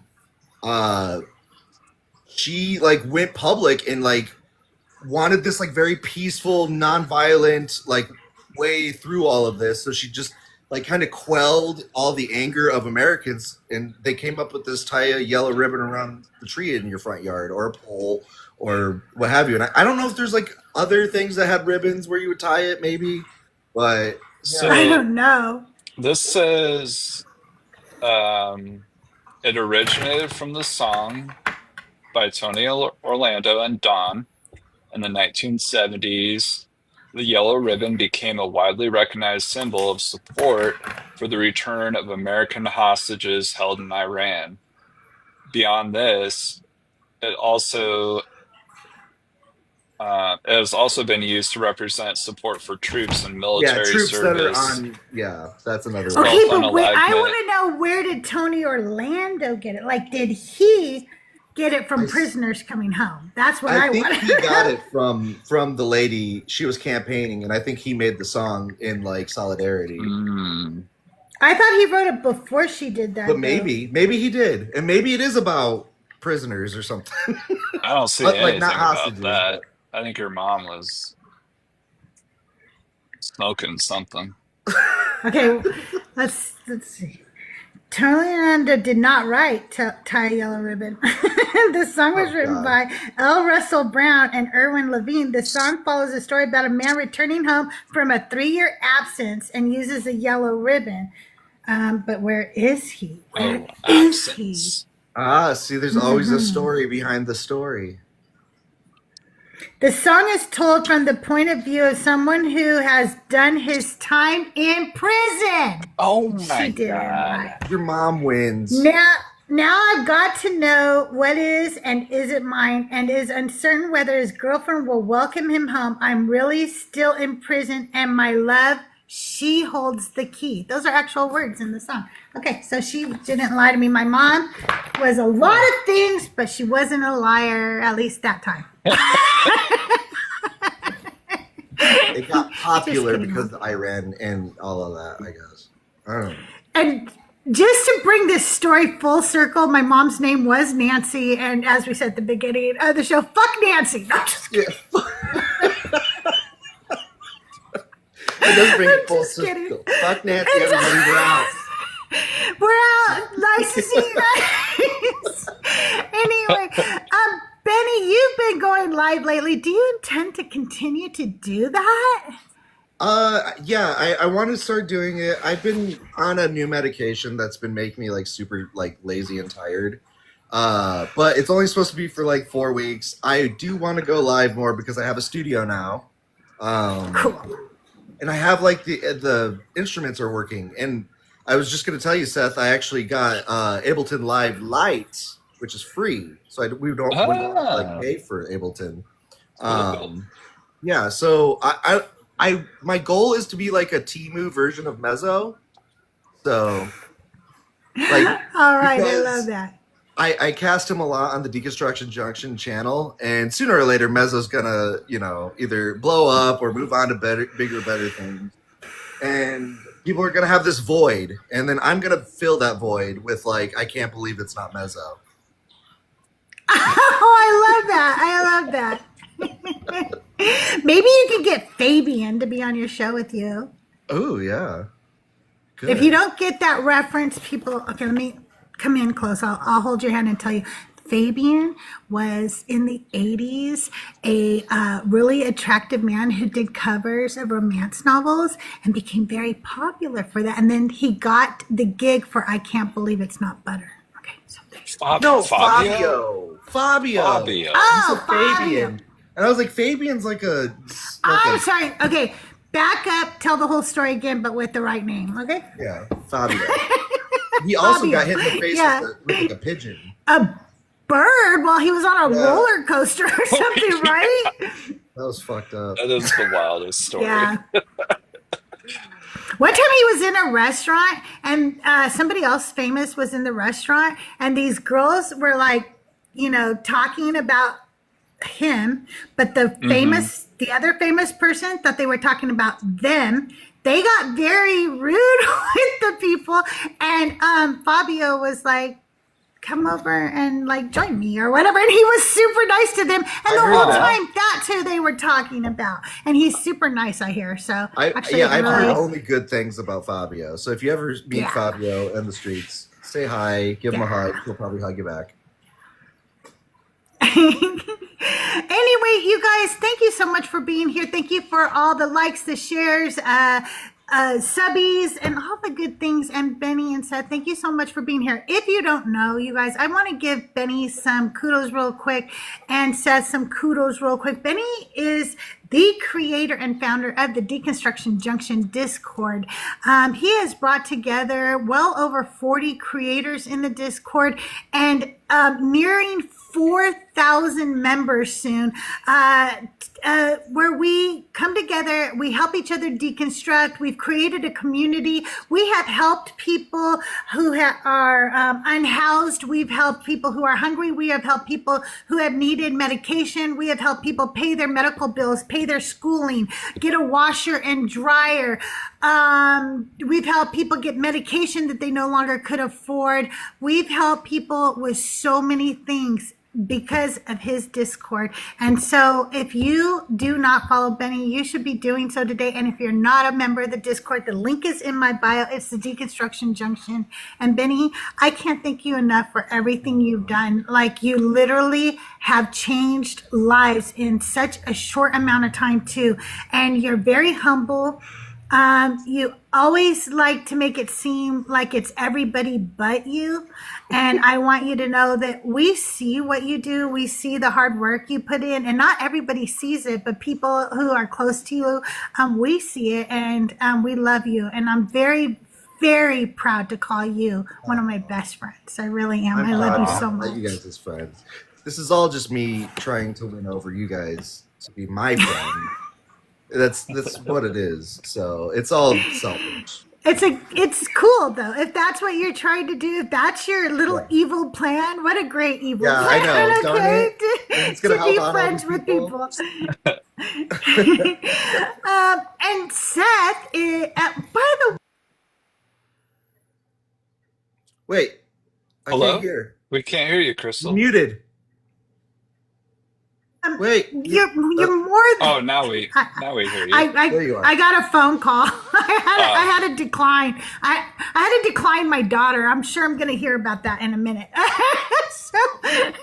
But Seth is one of the most supportive members of our community too. You have no idea how much he does behind the scenes, how much he helps people. I don't want to give away all the way he helps people because he does it quietly. And I think that sometimes when people help quietly, it's because they want to. And I don't want to put anybody on blast helping quietly. But Seth also supports so many creators. He comes into the chats. He's always liking, sharing, sending the heart me, sending the gifts, and sending out subscription gifts. So if you've ever received a subscription gift, good chances you've received one from Seth before, because he does that for a lot of the creators. He is also one of the most positive and uplifting people I know, and that is why I love him. Like, he helps me so much and he doesn't even know it. So Seth, thank you again for being here. And again, I feel really honored to call you my friend, and I can't wait to meet you guys. I do hope that in October maybe we can all go meet at your cabin for my 30th anniversary. That would be so fun. We'll be out there. That would be awesome. Yeah, that would be so fun. So anyway, you guys, thank you for being here. I love you both. Thank you guys, you. everybody We in love chat, you. thanks for You being too. here. And I guess I should tell you when I'm live again, huh? Yeah, when are That you would live be again? good. By the way, do you guys know who's going to be on the show on the 19th? Ian? Benny knows. Ian! Ian? Allegedly, Yeah, that's Ian is wild. going to Wow. be here. That's a big. That's big. huge. Ian, they are hard to get a hold of sometimes. Yeah, I'm really excited. Okay, because like, well, I've kind of learned to be my own producer doing all of this. So you know, it's who you know too. Okay, right? So I do want to give a big shout out and a big thank you to Sam, because I met Sam through Mezzo and Joel, and then Sam and I have become friends. So I said, could you ask Ian? And she was like, yes, I can ask Ian. So she asked Ian, and Ian agreed, and I'm really excited. But coming up, we have, let's see, my next Decon Q&A with CrystalJae, except I haven't updated the Discord calendar, so this might not be the next one. But Well, there's a new channel for like the schedules too. Oh, yeah, that's true. Yeah, you can post them there too. So now, yeah. I have Tahir and Garnet going to be on the show on the 13th at 12 noon. Tahir and That's Garnet gonna be have good. right? I'm so excited. They have a podcast out, and it is on the Deconstruction Junction YouTube. So it's Scattered. God, Foundations. I don't know why I do this. I want it to be Sacred Scattered something, and my brain can't. It messes us up every time. But it is Scattered Foundations, right? And isn't it? It's called Shattered Shattered- Foundations. Like semicolon reconstructed self. It's actually That's like a what really I was cool, trying to like say. long name. I like it. Yes, I'm sorry. I fuck it up every time. I don't know why. I don't know why. Scattered Foundations is good too. They just do scat actually the whole time. It's just Al Jarreau. It's him constantly scatting. and Tahir and Garnet come in every once in a while with a doo-wop. It's really good. We call them Dawn. By the way, we call them Dawn. Dawn, yeah. I'm not even elevated right now. They are this is Dawn. funny. They are Dawn. They really are. I am elevated right now, and I'm going to go eat. Go eat some lunch. I It was love a you great morning. guys. This is a good way to spend a morning. love A you. little hungover. It was really dance fun. style, so thank you. And I hope you guys come back in a couple of months and join me again. I love you both very much. You guys have a great day. I will course. see you on the mean streets of TikTok. Bye, everybody. Bye, All right. YouTube. Bye, Crystal. Bye.